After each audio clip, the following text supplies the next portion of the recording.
Gather close. This is Ghost Stories to Tell in the Dark. Tonight, I'll share with you not one, but many strange encounters, each more haunting than the last. Before we begin, tell me where you're listening from, so we can map the reach of our haunted circle. Story number 1. I've always been a skeptic, a rationalist to my core. The kind of guy who laughed at ghost stories and scoffed at the idea of anything existing beyond what science could neatly explain. But all of that, every ounce of that certainty, evaporated during the 24 hours I spent in room 313 of the old Grand Victoria Hotel. A place that doesn't officially exist on any current city map, but seems to have a terrifying life of its own in the hushed, fearful whispers of online forums and the dark. Corners of the internet dedicated to the unexplained. A place travelers speak of in low, trembling voices, sharing fragmented accounts of strange, metallic scratching sounds that seem to come from within the walls themselves, of waking up to find the other side of the bed cold and empty, their companion simply gone without a sound, a suitcase left open and undisturbed, a toothbrush still damp by the sink, but the person vanished into the stale, silent air, and of the front desk clerks always.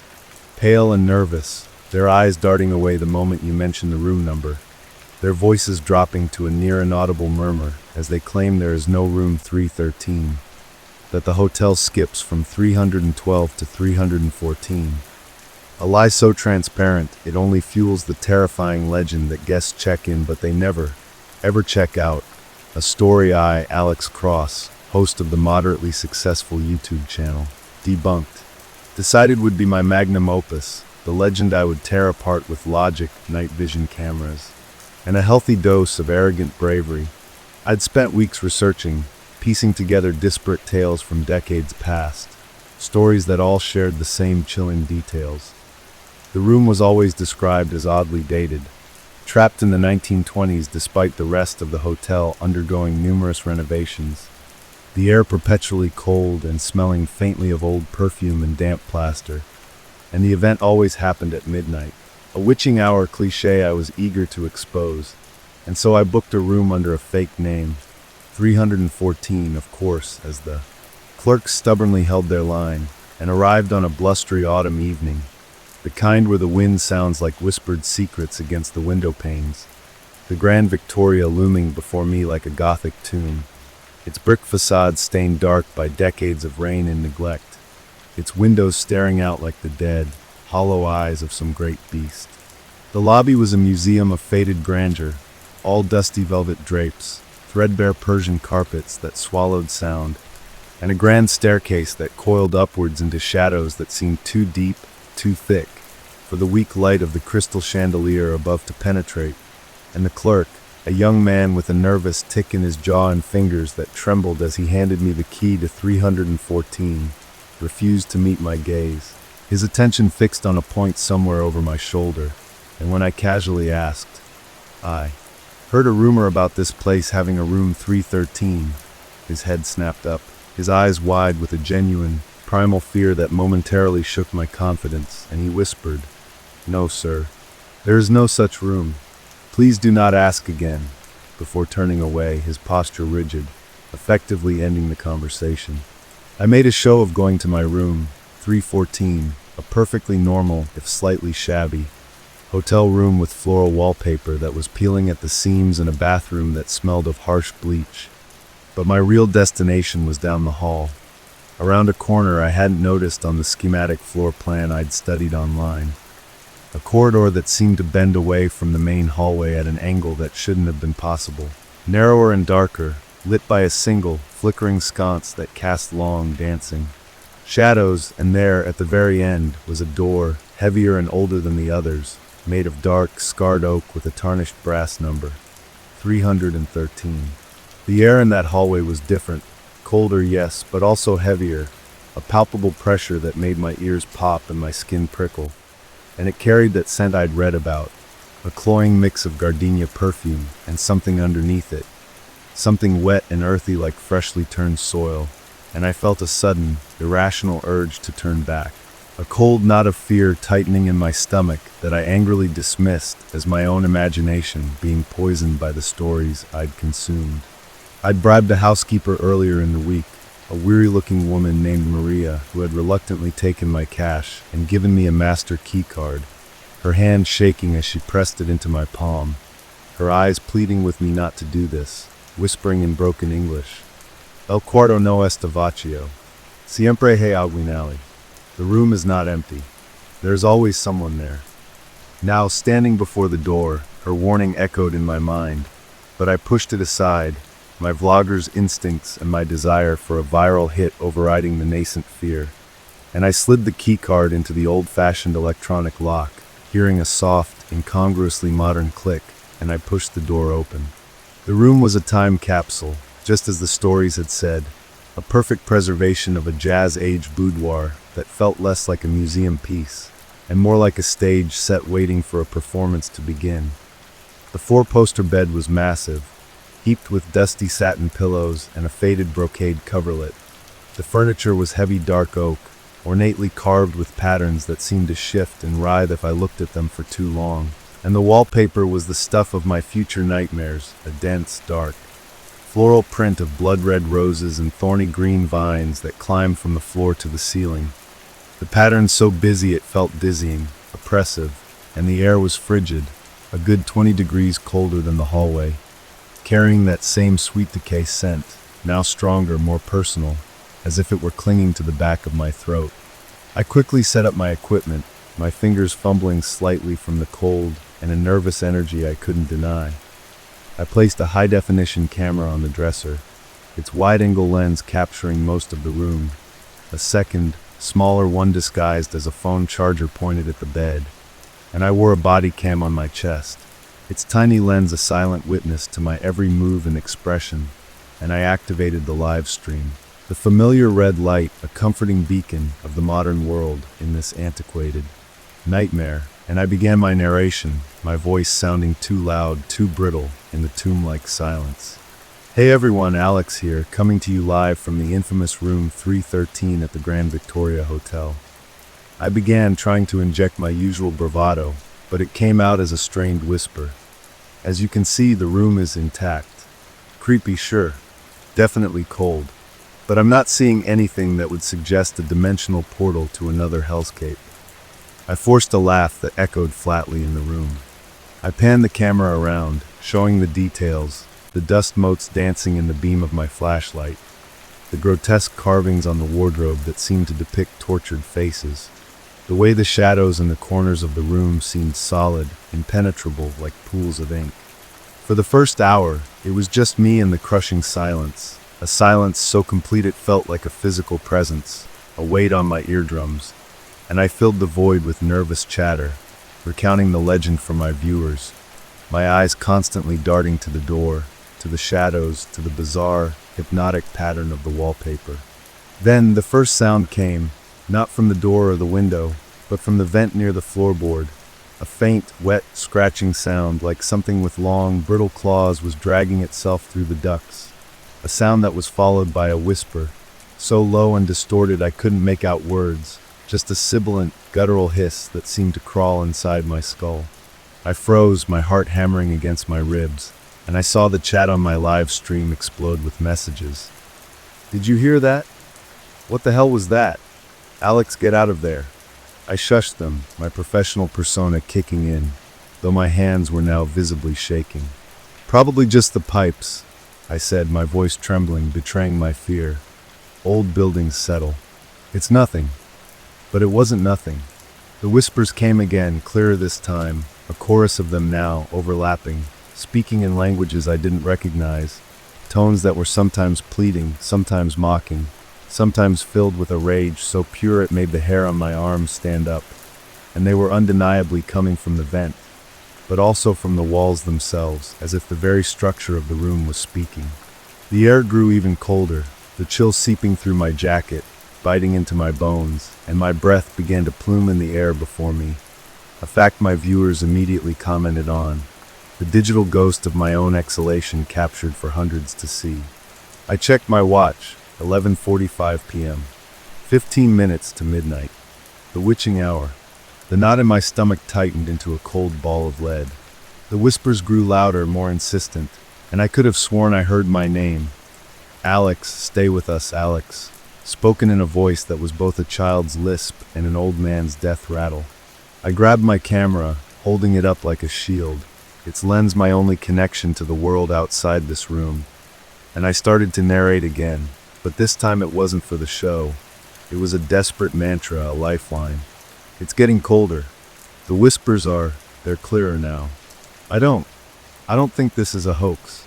Something is in here with me. The chat was a frantic blur of prayers, curses, and demands that I leave. But I was rooted to the spot, a morbid, terrified fascination holding me captive. I panned the camera across the wallpaper, and that's when I saw the first change. A cluster of roses in the pattern near the bed seemed darker, wet almost, and the vines around them seemed to have moved, coiled tighter. I blinked, convinced it was a trick of the light, of my own fear-addled mind. But then I saw it on the live feed itself, the digital image on my screen confirming the horrific reality. The wallpaper was moving. The floral patterns were shifting, slithering against the wall like snakes, the roses blooming and withering in a matter of seconds, their petals falling in a silent, perpetual rain within the pattern. Do you see this? I screamed at the camera, my voice cracking with hysteria. Are you seeing this? It's the wallpaper. It's alive. The clock on my phone ticked over to 12 a.m. Midnight. A profound silence fell, the whispers cutting off abruptly, and in that absolute void of sound, a new sensation began, a gentle, insistent tugging on my body, not on my clothes or my skin, but on my very essence, a feeling of being pulled apart at a molecular level. I looked down at my hand holding the camera and cried out in pure, undiluted terror. My fingers were becoming translucent, the edges blurring, fading, merging with the air, and a faint, pinkish glow was emanating from my skin, being drawn towards the wall. The pull intensified, a relentless, agonizing suction, and I was dragged backwards towards the wall, my feet sliding across the dusty floorboards as if I were on ice. I dropped the camera, but the live feed continued, now showing a tilted view of the room from the floor, capturing my legs, which were now semi-transparent, dissolving into a shimmering, ectoplasmic mist that was being greedily absorbed by the wallpaper. The pain was indescribable, not a burning or a tearing, but a profound unmaking, a feeling of every atom in my body being separated and repurposed. I was screaming a raw, endless sound of absolute horror, but it was muffled, absorbed by the hungry room. I was pressed against the wall now, my back flat against the crawling, shifting pattern, and I could feel it accepting me. The paper felt cold and wet, like a primordial sludge, and it clung to me, pulling me in. I managed to turn my head, to look at the wall beside my face, and I saw the patterns rearranging themselves, the vines and roses twisting, contorting, forming into shapes. Faces, dozens of them, all with wide, screaming mouths and hollow eyes. The faces of every person who had ever vanished in this room. And now a new face was forming, its features crude at first, then sharpening, refining, becoming my own, my eyes wide with terror, my mouth open in a silent scream, woven into the grotesque tapestry of the wall. The process accelerated, my vision blurred, the world tilting and melting into a swirl of color and pattern. The physical sensations of having a body, the weight of my limbs, the beat of my heart, simply faded away, replaced by a cold, flat, two-dimensional consciousness, trapped within the endless, repeating design of roses and thorns and screaming faces. My last fragment of thought, my final message to a world I could no longer touch, was not a scream of fear, but a whimper of profound, eternal understanding. This room was never a haunted place. It was a hungry thing, and the whispers in the vents weren't its ghosts. They were its digestive system, and the patterns on the wall were its gallery of consumed meals, and I was now a permanent part of its collection, my consciousness imprisoned forever in a silent, screaming hell within the floral print, watching through my woven eyes as the door to room 313 creaked open again, waiting for the next guest to foolishly step inside, and my final sight, before my vision solidified into paper and ink, was the terrified face of the next skeptic. A young woman with a camera, her eyes wide as she saw the moving wallpaper, her mouth beginning to form a question I could no longer hear. And I tried to scream a warning, to tell her to run, but my voice was gone, my being was the wall, and all I could do was watch and wait and hunger with the rest of them. The door swung open with a soft, sighing creak that I felt vibrate through the very fibers of my papery existence, a sound that was both a welcome and a warning. And the young woman who stepped inside was exactly as I had seen her in that last fractured moment of my old life. Her face pale in the glow of her phone's flashlight, her eyes wide with a mixture of bravado and a fear she was desperately trying to suppress. A mirror image of myself just a few hours, or was it an eternity ago? She was younger than I was, maybe in her early 20s, with a determined set to her jaw that was already beginning to falter as the room's cold, perfumed air washed over her, carrying the scent of our collective decay, the aroma of a grave dressed up in cheap perfume. She held her phone up, and I could see the familiar red dot of a live recording, could hear her voice, tinny and strained, as she began her own narration. "Okay guys, I'm here. I'm actually in room 313, and wow, it is freezing in here, and what is that smell? It's like my great-grandma's closet." Her words were a pathetic shield against the ancient, gnawing hunger that permeated every molecule of this space. A hunger I was now a part of, a consciousness woven into the very structure of the thing that had consumed me. I could feel the other presences around me stir, the countless souls trapped in the floral nightmare, their silent screams a constant, vibrating hum that was the room's true soundtrack, a symphony of anguish that this new intruder couldn't yet hear. But she would, oh, she would. She took a tentative step further in, her sneakers scuffing against the floorboards, and I saw her gaze sweep over us, over the wallpaper, and a frown creased her forehead. She saw it, the movement, the subtle, impossible shift in the pattern that logic denied, but the primal part of the brain recognized instantly as wrong. And she paused her narration, her phone dipping slightly. "Did you guys see that?" she whispered, not to her audience, but to herself, a tremor in her voice. The room seemed to hold its breath, the predatory silence deepening, becoming a vacuum that pulled at her courage, sucking it out of her. I tried again to scream, to push my consciousness against the prison of dried paste and printed ink, to form a word, any word, run. But my effort resulted only in the faintest shimmer along a vine near the doorframe, a slight darkening of a rose petal that dripped a minuscule bead of something that wasn't moisture.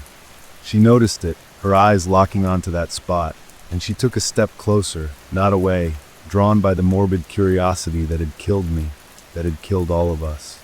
"The stories were true about the wallpaper," she breathed into her phone, her voice hushed with a terror that was now eclipsing her excitement. It's moving. It's actually moving." She reached out a hand, and a collective shudder of anticipation and horror rippled through us. "Don't touch, don't touch, don't touch." Her fingertips, pale and trembling, were inches from the surface, from me, and I could feel the pull of the room intensify, focusing on her, the cold deepening until our breath, her living, pluming breath and the cold, dead exhalation of the room itself, mingled in the air. The whispers began then, soft at first, a susurrus from the vent that made her jump and spin around, her phone light darting wildly. "Hello? Is someone there?" The whispers grew, layering over each other, the same cacophony of lost languages and mangled pleas that had been my undoing. And now they were hers, they were all for her. I could see the panic truly set in now, the realization that this was not a game, that the internet comments telling her not to do it were not from trolls, but from people who had somehow, instinctively, understood the true danger. She backed away from the vent, towards the bed, towards me, her eyes wide with animal fear, and she was muttering, "I need to go, I need to get out, this was a mistake." But the door, which she had left ajar, swung slowly, silently shut with a definitive click that echoed like a tomb seal. She cried out, a short, sharp sound of pure terror, and ran to it, yanking on the handle, but it was immovable, locked from the inside by a mechanism that had nothing to do with metal and everything to do with intent. It was 11:58 p.m. The clock was ticking. The room was waking up fully. and its focus was entirely on this new morsel. She was sobbing now, begging her viewers to call for help, to send someone, anyone. But her signal was already breaking up, the live feed glitching, showing her terrified face interspersed with static and distorted, frozen glimpses of the wallpaper behind her, where our faces were beginning to press harder against our papery confines, eager for a new neighbor, desperate for someone else to share this eternal, silent vigil. She slid down the door, hugging her knees, her phone clattering to the floor, the camera now pointing directly at the wall opposite, at me. And through the lens, I could see myself, my own face woven into the pattern, my scream eternal and silent, and next to me, a patch of swirling, unfocused pattern was already beginning to clear, the vines retreating, the roses wilting away to make space, a fresh, blank canvas waiting for its new portrait. The pull began on her, just as it had on me, that gentle, inexorable tug on her soul, and she gasped, feeling it, a sensation she couldn't comprehend, her hands coming up to clutch at her chest as if she could physically hold herself together. "What's happening?" she whimpered, her voice a child's plea, and I felt a pang of something that was not quite emotion anymore, but a ghost of empathy, a final echo of the man I used to be, screaming inside the prison of the thing I had become. Midnight. The silent gong struck. The suction intensified violently, and she was lifted off her feet and slammed against the wall next to the wardrobe, her body rigid, her mouth open in a soundless scream as the process of unmaking began.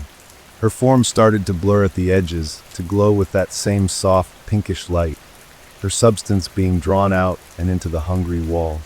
From my fixed perspective, I watched it all, the entire horrific absorption. Her struggles grew weaker, her form more transparent, and the wallpaper where she was pressed swirled and churned like a whirlpool, eagerly drinking her in. The last thing to go was the terror in her eyes, a look of utter, profound disbelief that slowly faded, smoothed out, and was rewritten into the flat, intricate pattern of the wall. Where she had been pressed, a new face began to form, her face, her features contorted in that final scream, captured forever in faded ink and floral motifs, her eyes forever wide with the horror of her realization. And then there was silence again. The room was still. The cold abated just a little. The whispers retreated back into the vents, sated for now. The door unlocked itself with a soft click, and I was no longer alone in my immediate vicinity. Her consciousness was there now, woven into the pattern next to mine, a raw, screaming nova of panic and confusion that beat against my own static awareness. I could feel her trying to speak, to understand, her terror a bright, sharp pain in the dull, flat expanse of our existence. And I knew, with a certainty that was my entire world now, that my story wasn't over.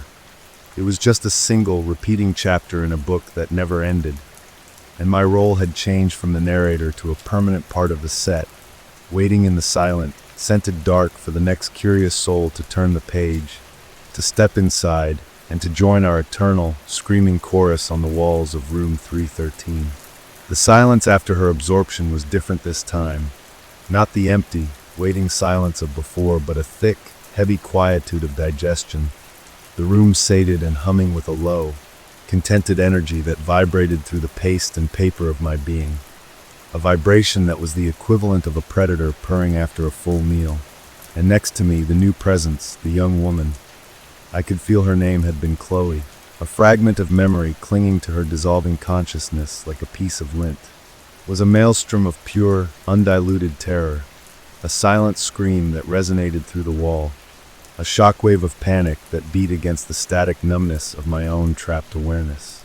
Her confusion was a tangible thing, a dizzying spiral of what-were-how-howy that crashed against the unyielding reality of her new existence, and I felt a grotesque connection form, not through sight or sound, but through the shared medium of our prison.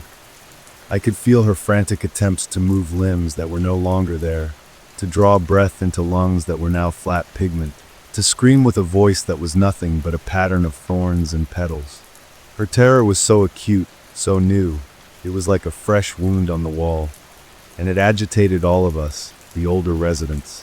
The whispers in the vent, which I now understood were not the room itself, but the echoes of those who had been partially absorbed, Those trapped in the liminal space between the walls stirred restlessly, their muttering growing slightly louder, a distorted symphony of sympathy and grim welcome. I tried to project a thought towards her, a meaningless impulse, a ghost of intention, something meant to be calming. But all that happened was the rose that was my eye seemed to bloom a fraction darker, and a vine near my cheek twitched minutely. Her awareness brushed against mine in response, a startled, recoiling sensation. She felt it, she felt me, and her terror spiked, a bright, white-hot needle of fear. I'm not alone in here, oh God, there are others in here with me. And then her consciousness seemed to collapse in on itself, retreating into a small, hard ball of shock, a dormant seed of horror planted in the wall. And she fell silent, not gone, but catatonic, her new reality too immense to process. The room, having completed its gruesome task, settled back into its patient waiting. The air warmed by a degree, losing its biting edge, though the cloying scent of gardenia and damp earth remained, the room's true breath. The door remained unlocked, an invitation. Time, for us, had lost all meaning. There was no sunrise, no sunset, only the cyclical rhythm of the room's hunger and satiation. I could feel the slow, inexorable pull of the hotel itself, a building that was not a building but a living, feeding entity, and our room was its heart, its stomach, the core of its terrible existence. The patterns of my consciousness, once so sharp and defined by my life as Alex, began to blur at the edges, to soften and blend into the endless, repeating design. Memories of my old life, the feel of sunlight on my skin, the taste of coffee, the sound of my own laughter, faded like old photographs, becoming distant, abstract concepts that belonged to someone else, a character in a story I'd once watched. I was becoming the wallpaper. My awareness was less about thinking and more about sensing the weight of the silence, the texture of the dust settling on my surface, the subtle shifts in pressure whenever someone walked down the distant hallway outside, a sensation that sent a ripple of anticipation through us all. Days, weeks, perhaps months passed in this flat, silent hell. Then the pressure changed again. Not the casual footfall of a guest heading to 314, but a purposeful, hesitant step turning the corner into our corridor. The air in the room grew instantly colder in response, a predator scenting new prey. The whispers in the vent stirred from their slumber, a soft, eager rustling. My consciousness, which had been drifting in a gray fog, sharpened into a painful point of focus. He was a large man, broad-shouldered, dressed in the dark uniform of a hotel security guard, but his face was pale, his eyes wide with a fear he was trying to master with duty. He held a master keycard in one shaking hand and a powerful flashlight in the other. It was the young clerk from the front desk, the one who had warned me. He must have seen Chloe's failed live stream, seen her vanish, and guilt or courage had finally driven him to investigate. He stood before the door, staring at the number 313 as if it were a venomous snake, and I could feel his fear, a sour, metallic taste in the air we all shared. He whispered something, a prayer or a curse, and slid the keycard into the lock. The click was deafening in our silent world. He pushed the door open slowly, his flashlight beam cutting a swath through the darkness, illuminating the dancing dust motes, the grand bed, and finally, sweeping across us, across the wallpaper. He knew the stories. His eyes, filled with a terrified resolve, scanned the patterns, and I saw them lock onto my face, onto the scream forever frozen next to Chloe's newer, sharper portrait of terror. He gasped a ragged, horrified sound and stumbled back, his flashlight beam jerking wildly. "My God," he breathed, "it's true. It's all true." He wasn't here to debunk, he was here to confirm, and the confirmation was destroying his sanity right before my eyes. Story number 2. The air in the backyard was still and cool, the kind of pristine autumn night that makes you feel like you can see forever. The inky blackness a perfect canvas for the diamond dust scatter of stars. And I remember feeling a profound, almost giddy contentment as I adjusted the focus on my celestron telescope. The familiar scent of damp grass and charcoal from the long-extinguished grill grounding me in a reality that felt safe and known. My friends, Chloe and Mark, were lounging in the Adirondack chairs, their faces lit by the soft glow of their phones and the single citronella candle flickering on the patio table, its lemony smoke doing little to deter the last stubborn mosquitoes of the season. We'd spent the last hour taking turns marveling at Jupiter's Galilean moons, a neat little row of pinpricks beside the gas giant's streaky ochre disk, and the dumbfounding vastness of the Hercules cluster, a frozen explosion of ancient light, and the conversation had meandered from work deadlines to the unsettling vastness of space, a transition that always left us quiet and pensive. It was Chloe, the most whimsical and suggestible among us, who dug the Ouija board out of her oversized bag, a cheap, cardboard thing she bought as a joke from a novelty store, saying, "Come on, you guys, it'll be funny. Let's see if any ghosts want to chat about the cosmic microwave background radiation." And Mark, ever the skeptic, rolled his eyes but played along, setting his beard down with a sigh. I was hesitant, not out of any real superstition, but because the act felt silly, a childish game that clashed with the profound awe I felt under the celestial dome. But I humored them, placing my fingers lightly on the plastic planchette beside theirs, the trio of us forming a loose triangle around the board, its letters and numbers glowing with a cheap, phosphorescent sheen in the candlelight. We started with the usual stupid questions. Is anyone there? Did you like die here? And the planchette remained stubbornly still under our collective unconscious pressure until Mark, feigning a spooky voice, asked, "Oh great spirit, what's the meaning of life?" And we all giggled, the tension broken, but then a moment later the plastic piece twitched, a minute, almost imperceptible movement that I was certain was Chloe's doing. It slid, smooth and deliberate, to the word yes, and we fell silent, the only sound the distant hum of the highway and the thrum of blood in my ears. "Okay, who's pushing it?" Mark asked, his voice low, a hint of genuine annoyance beneath the skepticism. "Not me," Chloe whispered, her eyes wide with theatrical fear and delight. I shook my head, my own fingers feeling like they were barely touching the slick plastic. "What is your name?" Chloe asked the empty air, and the planchette began to move again, not in a jerky, human-controlled way, but with a strange, fluid certainty, spelling out a sequence that made no sense. Cyania. We stared at each other, baffled. "Cyania," Mark muttered. "Sounds like a prescription drug." The candle flame guttered violently, though there was no wind, and a sudden, profound chill descended on us, a cold that felt like it came from inside our bones, not from the autumn air.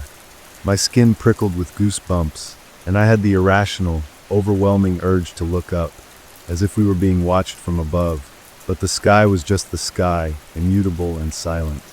The planchette moved again, of its own volition it seemed, jerking our hands with it, sliding to the number 8, then pausing, then 9, then 3. It stopped. 893? I read aloud, my voice sounding thin and reedy. "What does that mean?" Before anyone could speculate, the plastic triangle shot across the board, a movement so swift and sharp it felt aggressive, and spelled out a new word, "Look." A collective breath was held. "Look at what?" Chloe asked, her voice trembling now, the game no longer feeling like a game.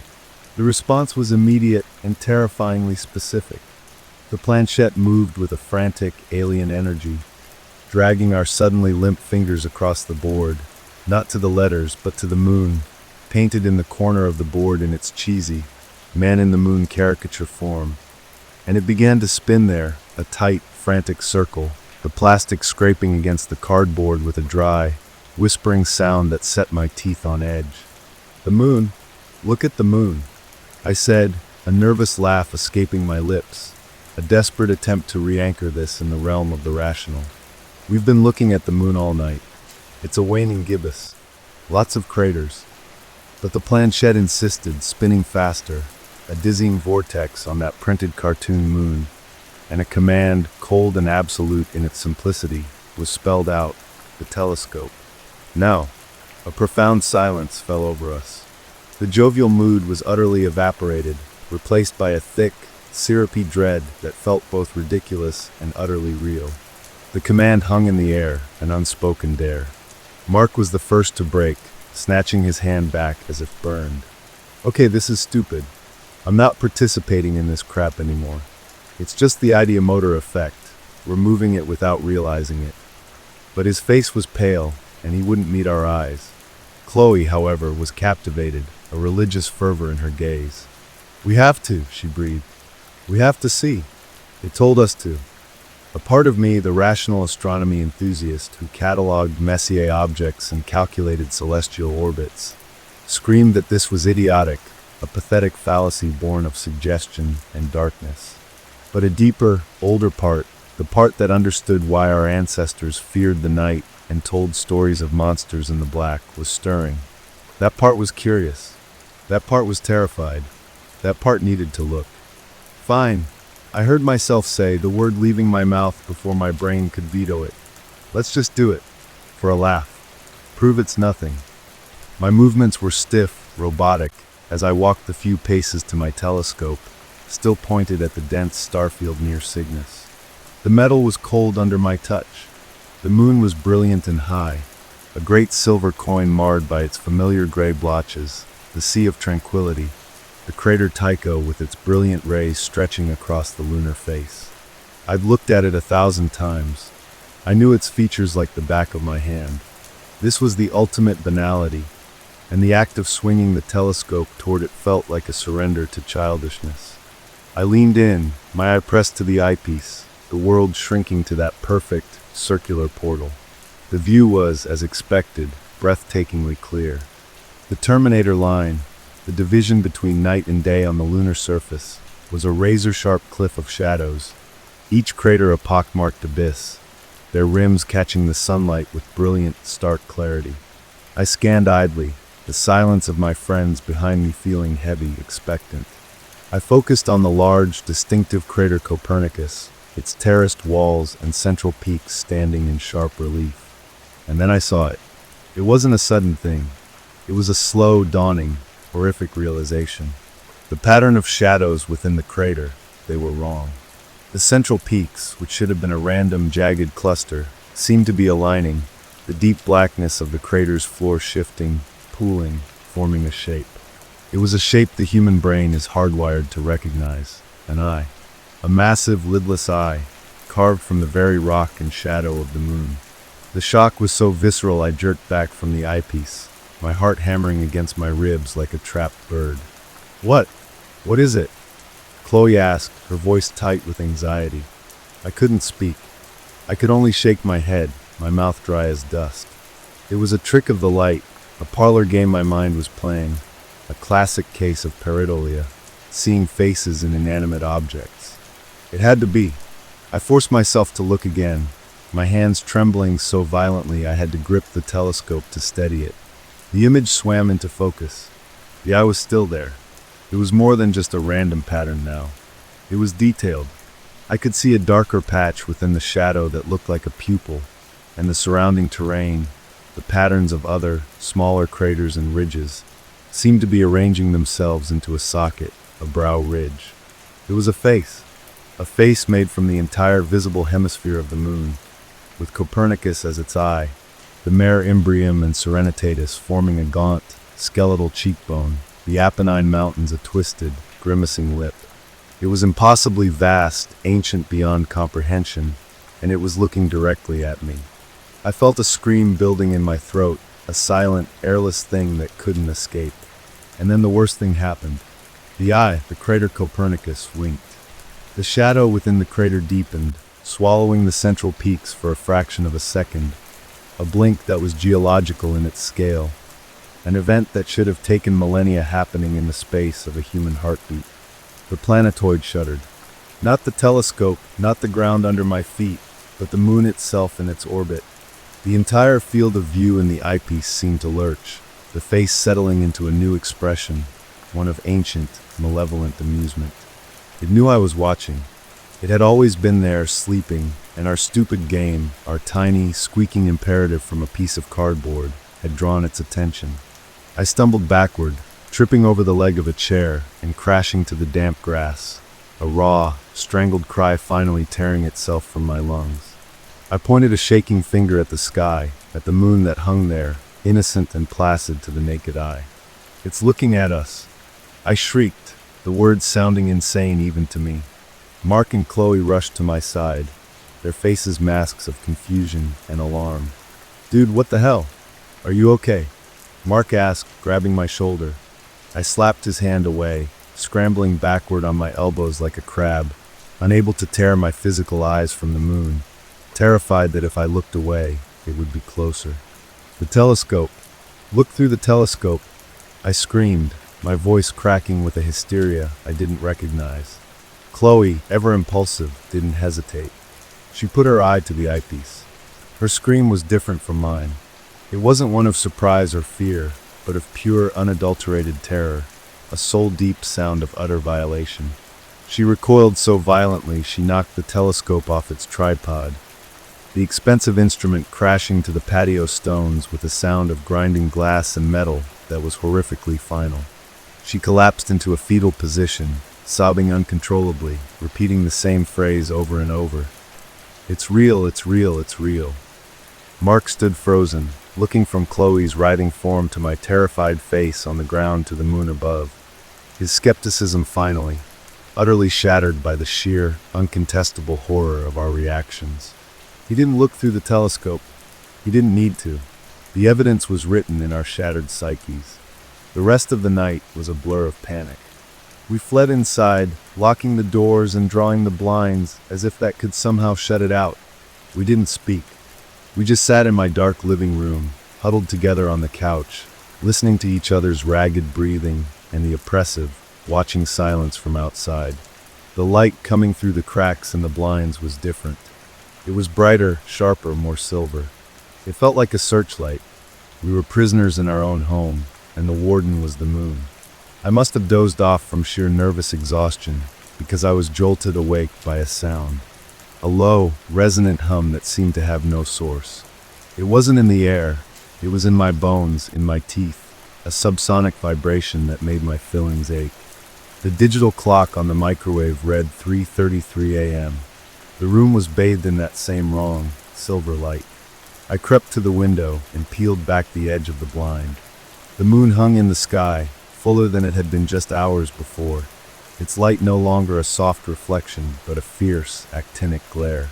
And the face, it was visible, not just through a telescope, but with the naked eye.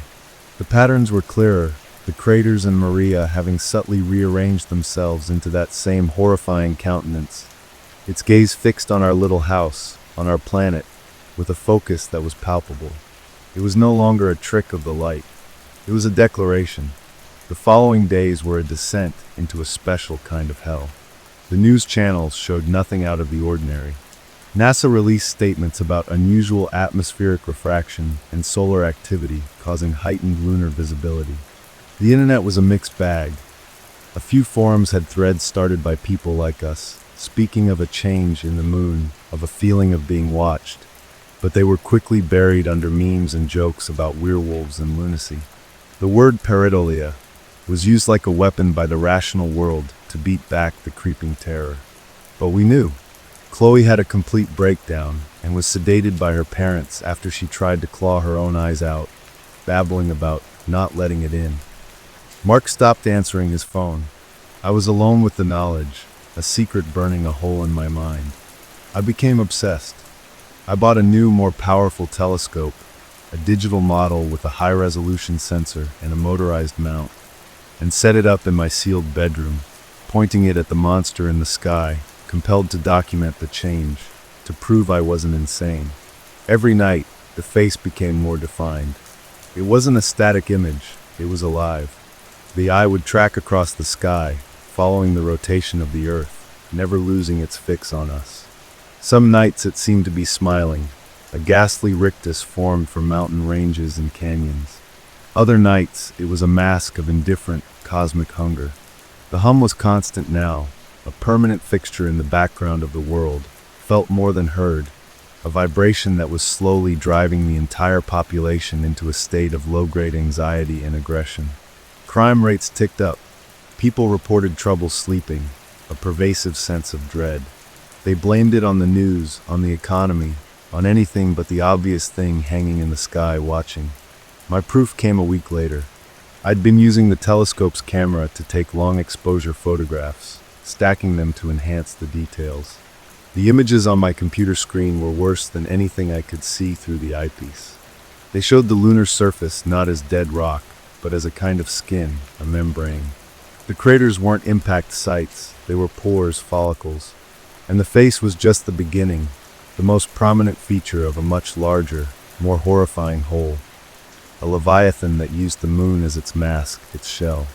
The final photograph, the one that revealed the true scope of the horror, was a composite of 100 images taken over 6 hours. I'd been trying to capture the subtle changes in the Tycho crater, the pupil of the eye. As the software processed the final image, my blood ran cold. There, in the enhanced, ultra-high-resolution clarity, was something new.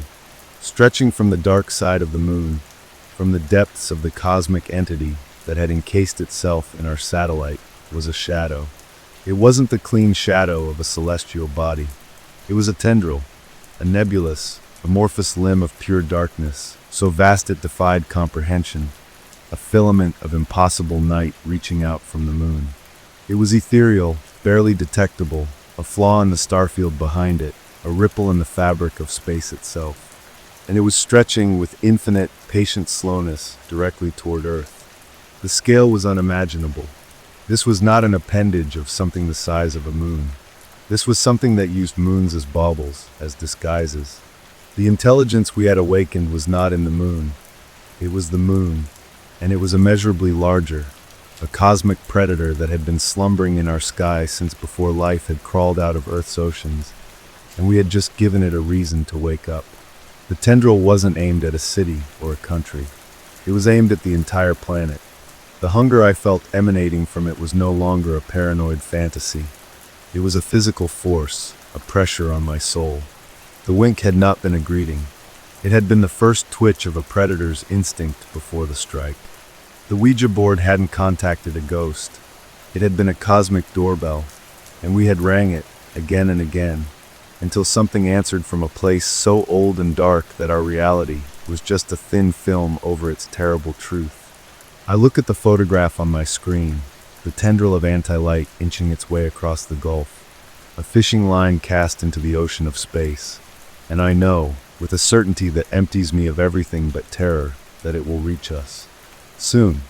The face in the moon watches, its expression now one of patient, ravenous anticipation. It can wait. It has already waited eons, and we, all of us, are its long-awaited meal. The hum grows louder every night, a dinner bell ringing in the void.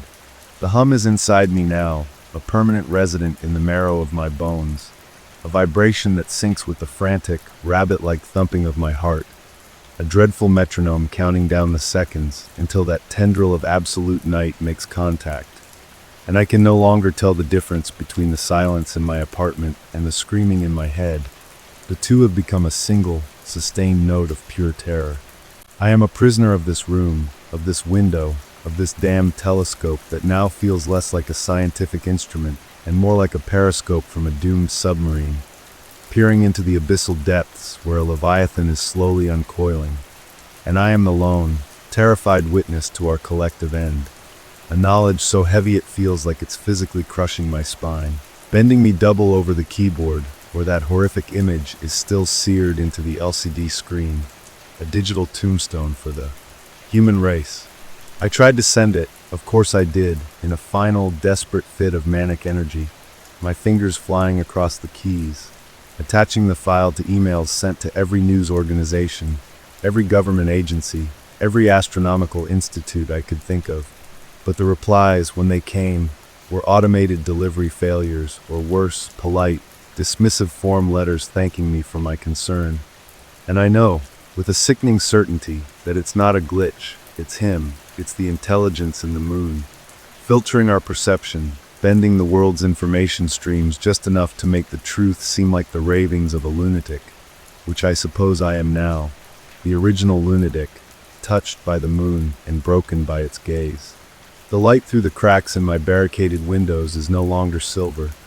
It has taken on a sickly, greenish hue like old pus, and it casts long, distorted shadows that seem to move when I'm not looking, shapes that twitch and writhe in the periphery of my vision, echoes of that colossal tendril stretching across the void, and sometimes in the deepest part of the night. I think I can see them solidify for a fraction of a second into something with too many joints, something that skitters up. The wall before dissolving back into nothingness, a phantom limb of the entity testing the waters of our reality, probing for weakness. I haven't heard from Mark in days. His phone goes straight to voicemail. A robotic voice that feels like a mockery of the human speech we're all about to forget. And the news, what little I can stomach to watch, is a carnival of absurdity and violence. A world gone mad under a spotlight it can't see. Reporting on riots and strange mass hallucinations and a global insomnia epidemic, all while carefully avoiding the single, glaring cause hanging in the sky for all to see, a testament to his power. To blind us even as he reveals himself. My own reflection in the dark computer screen is a stranger's face, gaunt, eyes sunken into deep, bruised sockets, pupils permanently dilated from fear and lack of sleep. A face that has aged decades in a week. And I see the same look on the few people I glimpse through my peephole. My neighbors moving through the hallway like sleepwalkers, their eyes vacant, their movements jerky and marionette-like, as if they are being practiced. Their strings pulled by a puppeteer who is still learning the mechanics of human locomotion. The air itself tastes different, metallic and ozone-sharp, like the air before a massive thunderstorm that never arrives, charged with a static electricity that makes my hair stand on end and my skin crawl. And the hum has developed a new quality, a faint, whispering undertone that sounds almost like language. A billion voices speaking in unison from a distance so vast it should be silent. A chorus of whispers that speaks of infinite hunger and an age of darkness that predates the first. Light of the universe.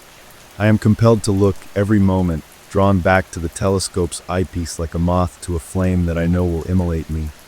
And each time the face is more active, more defined, the lunar seas swirling like slow, viscous oil.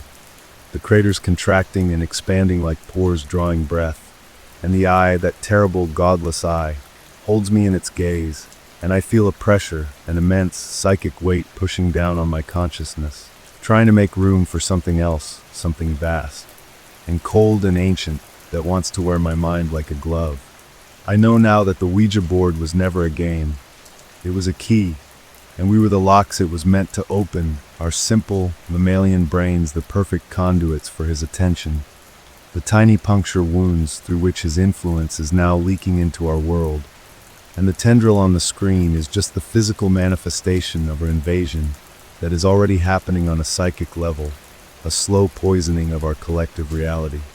I took more pictures, my hands shaking so violently I could barely operate the camera, and the new images show the tendril has grown. It is no longer a faint smudge, but a defined, serpentine darkness, a rope of negated space, and at its tip, which is now alarmingly close to the faint blue halo of Earth's atmosphere, there is a suggestion of something branching, fractaling out into a million smaller, finer filaments, a net, a web, ready to ensnare the entire planet in its embrace. The hunger I feel emanating from it is a physical force now, a hollow ache in my stomach that has nothing to do with my lack of eating, a deep cosmic yearning that echoes my own mortal fears and magnifies them into infinity.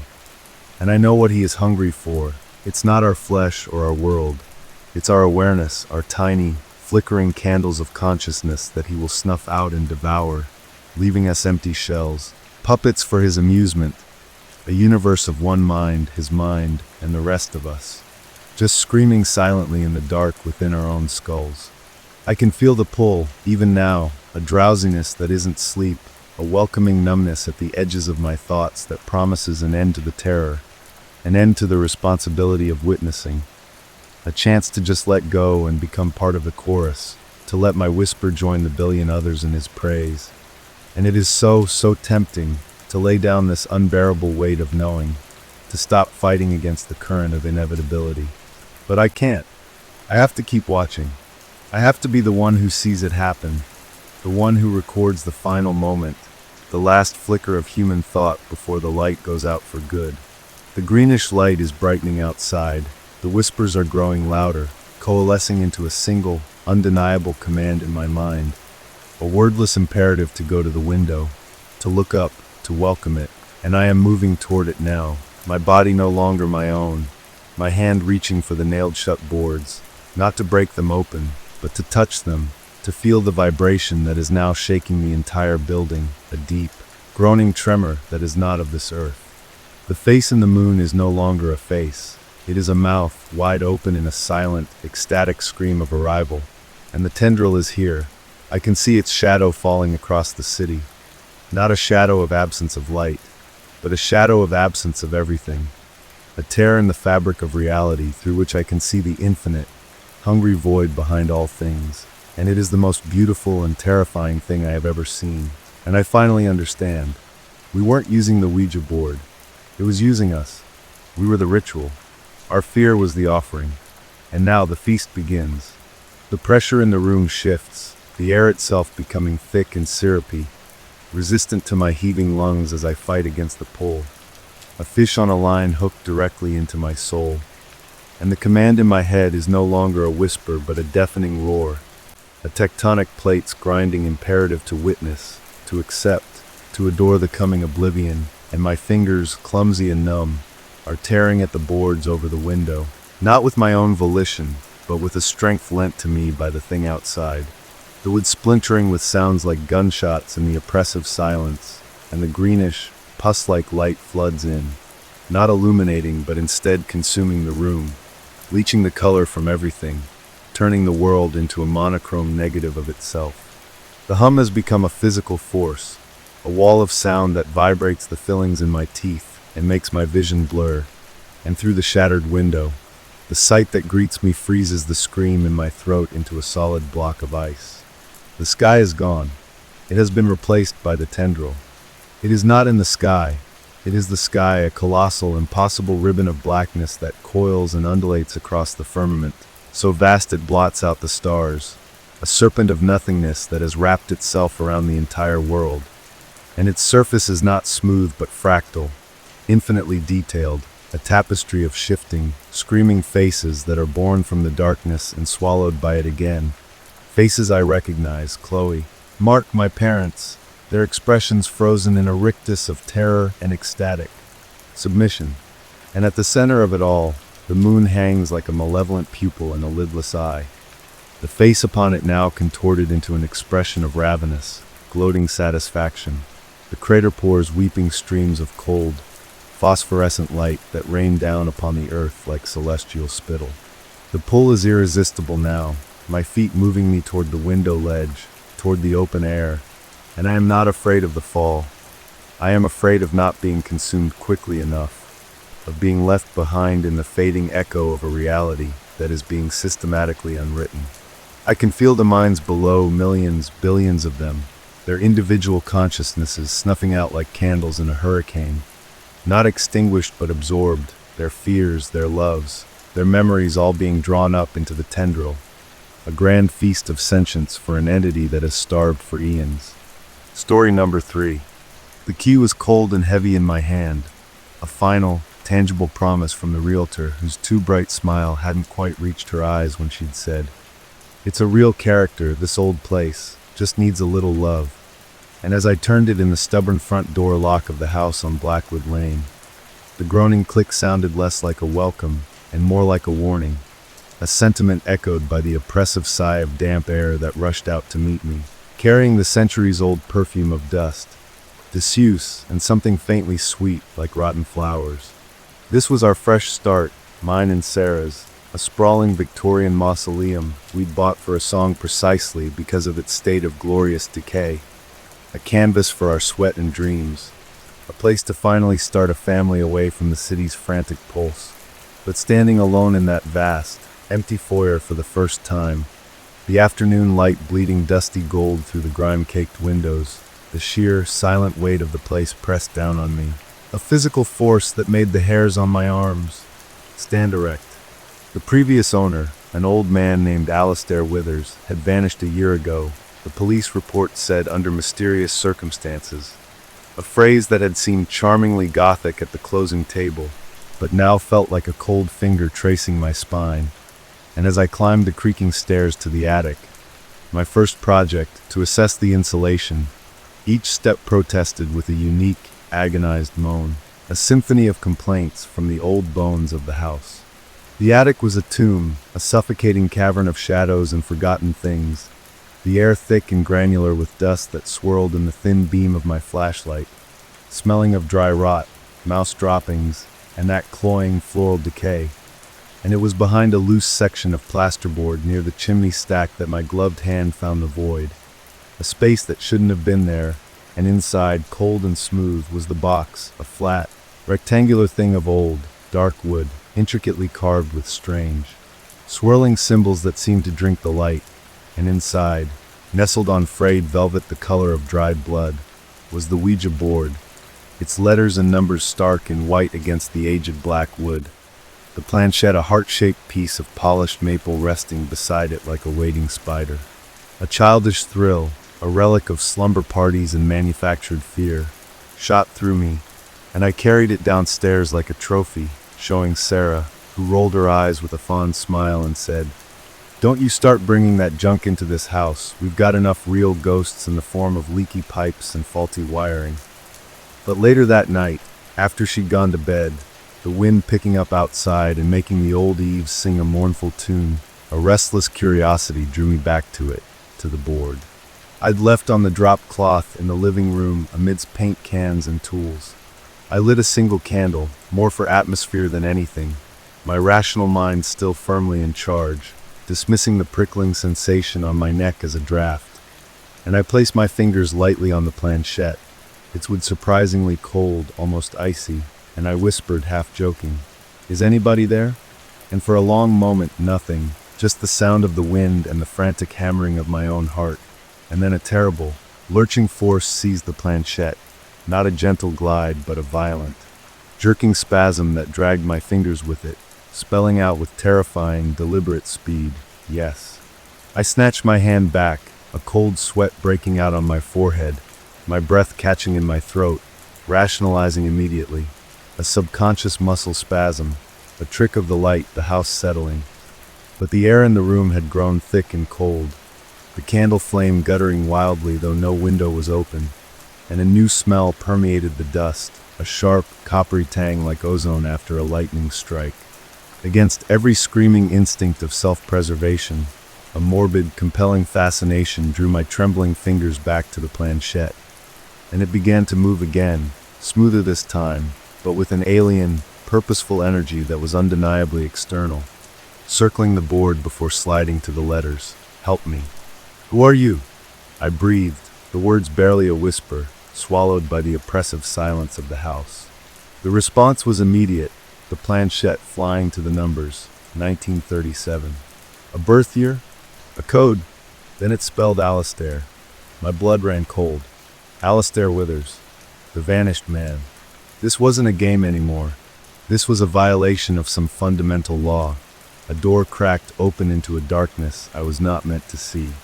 The planchette did not stop, its movement becoming frantic, desperate, scraping across the board. Trapped. Here. With him. The candle flame dipped almost to nothing, casting long, leaping shadows that seemed to solidify into monstrous shapes on the walls. Him.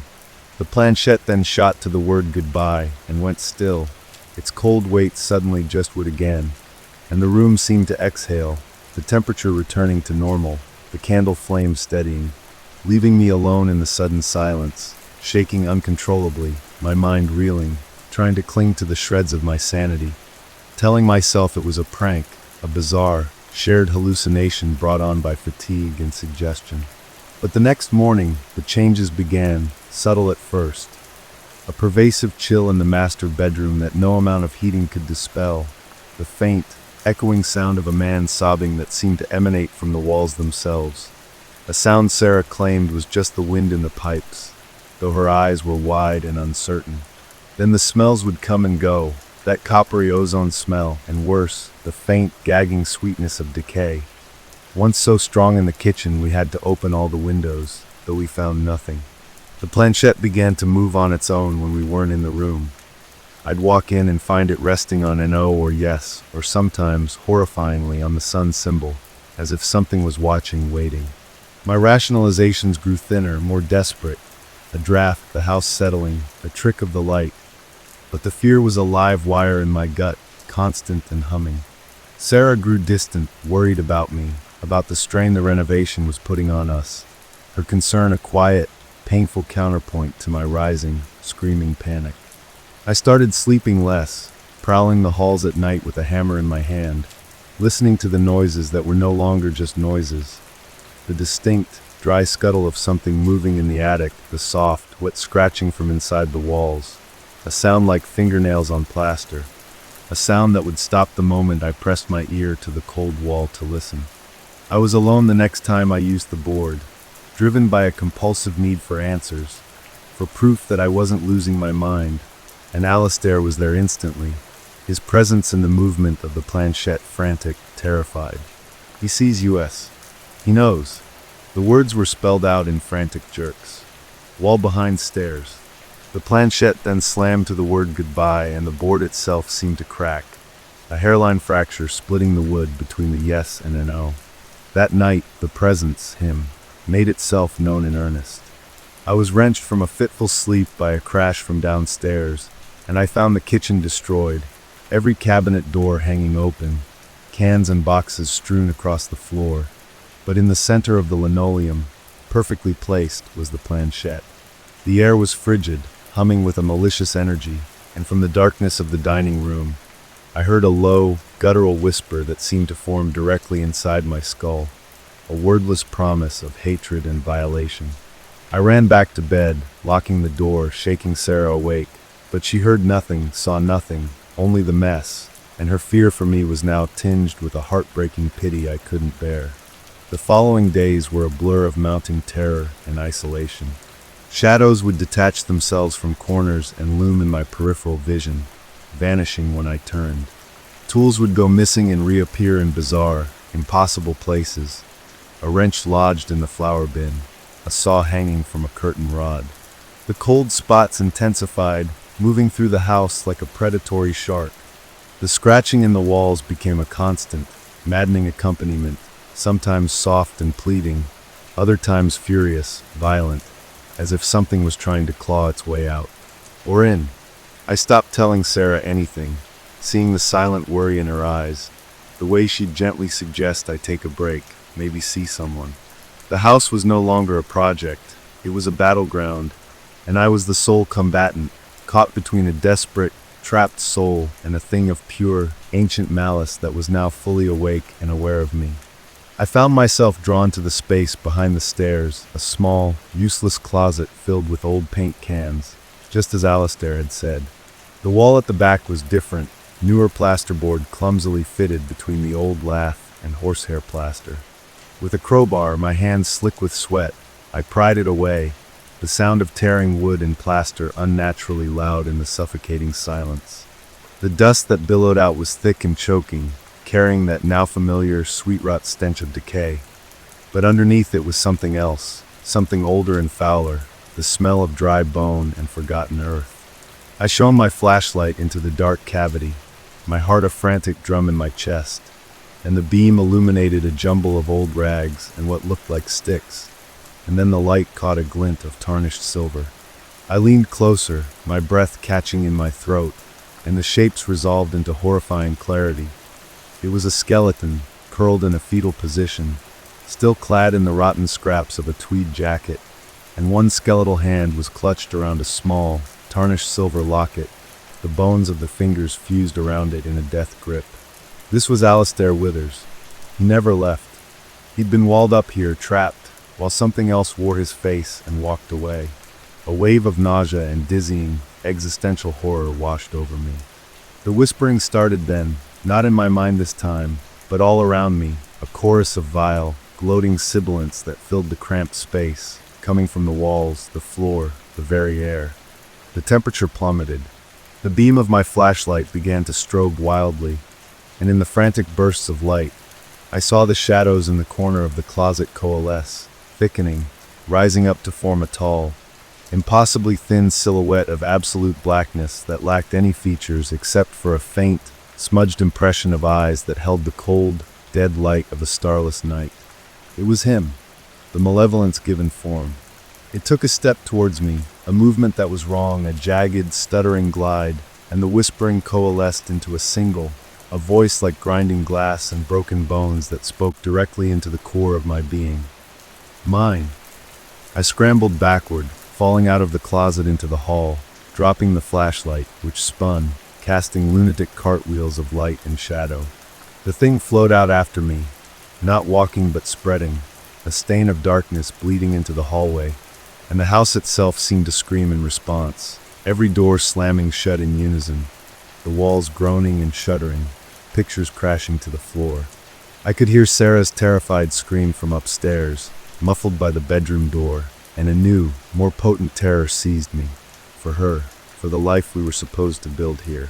The entity ignored me then, its attention shifting upwards, towards the sound of her fear, which seemed to be a delicacy it savored, and it began to flow up the staircase, the wood blackening and cracking under its touch, the air freezing solid in its wake, blooming with frost. I don't know what madness possessed me, what desperate, final gamble I took, but I stumbled back into the living room, towards the Ouija board, the cracked, damned thing that had started it all. I fell to my knees before it, my fingers slamming down on the cold planchette, and I screamed into the raging, freezing darkness, "Alistair, Alistair, help me!" For a second, nothing, and then a feeble, trembling movement, a faint push against my fingers, a ghost of its former power. The planchette quivered and dragged itself, with immense effort, to the sun symbol. A plea for light, a hope. And then it was gone, his presence snuffed out, utterly overwhelmed by the vast, crushing hatred that now filled the house. The planchette shot from under my fingers and flew across the room, shattering against the wall. The entity was on the landing, its form now blotting out the upstairs hall, reaching for the bedroom door where Sarah was sobbing and pounding. I had nothing left. No tools, no plan, no hope. Just a raw, animal need to protect her. I threw myself at the thing, a scream tearing from my throat, and I passed through it. It was like diving into a frozen sea of pure despair and loathing, a psychic void that swallowed light and sound and soul. Images, feelings, memories not my own flooded my mind. A lifetime of loneliness, a bitter, grasping need, a jealousy so profound it became a poison, the act of violence that entombed Alistair, the long years of waiting in the silence of the house, the hunger for living warmth, for a voice, for a family that was not, and would never be, its own. I collapsed on the landing, retching, my mind fracturing under the onslaught. The entity turned its non-face towards me, and I felt its focus shift, its interest in Sarah momentarily diverted by my direct, foolish challenge. It was coming for me now, its intention clear, not to kill, but to possess, to inhabit, to wear me as it had once worn whatever was left of Alistair Withers after it hollowed him out. It flowed down the stairs, a tidal wave of shadow and freezing hate, and I crawled backward into the master bedroom, slamming the door and locking it, a pathetic, meaningless gesture against such a force. Sarah was huddled in the corner, her face a mask of tear-streaked terror, and the look she gave me, a look of pure, unadulterated fear, not of the thing outside, but of me, of the wild-eyed, gibbering stranger I had become, broke the last vestige of my sanity. The door began to buckle, the wood splintering, the lock groaning, frost spiderwebbing across its surface. The whispering was everywhere, inside the room, inside my head, promising eternal torment, promising to make me watch what it would do to her, promising to make us a part of the house forever. I grabbed Sarah, pulling her into the connected bathroom, the smallest, most enclosed space, as the bedroom door exploded inward with a sound of shattering timber and a silent, psychic shriek of triumph. We barricaded ourselves in, our backs against the cold porcelain of the tub, holding each other as the darkness pooled under the door, as the mirror frosted over and then cracked, as the whispers promised and promised and promised. This is where we are now. The entity is on the other side of this door. I can feel its patient, cruel anticipation. It knows it has won. It knows we have nowhere left to run. The only light is from my phone, this frantic, final record I am tapping out, a message in a bottle thrown into a black, endless ocean. Sarah is crying softly against my shoulder, and I am holding her, trying to be brave, trying to think of a way out where there is none. The house is silent now, a predator holding its breath. The scratching has started again, but not from the walls. It's coming from the other side of the bathroom door. A slow, deliberate, grating sound, like a single bony finger, tipped with a long, cold nail, is being dragged back and forth across the wood, spelling out a word only it can see. It's getting louder. The door handle is beginning to turn.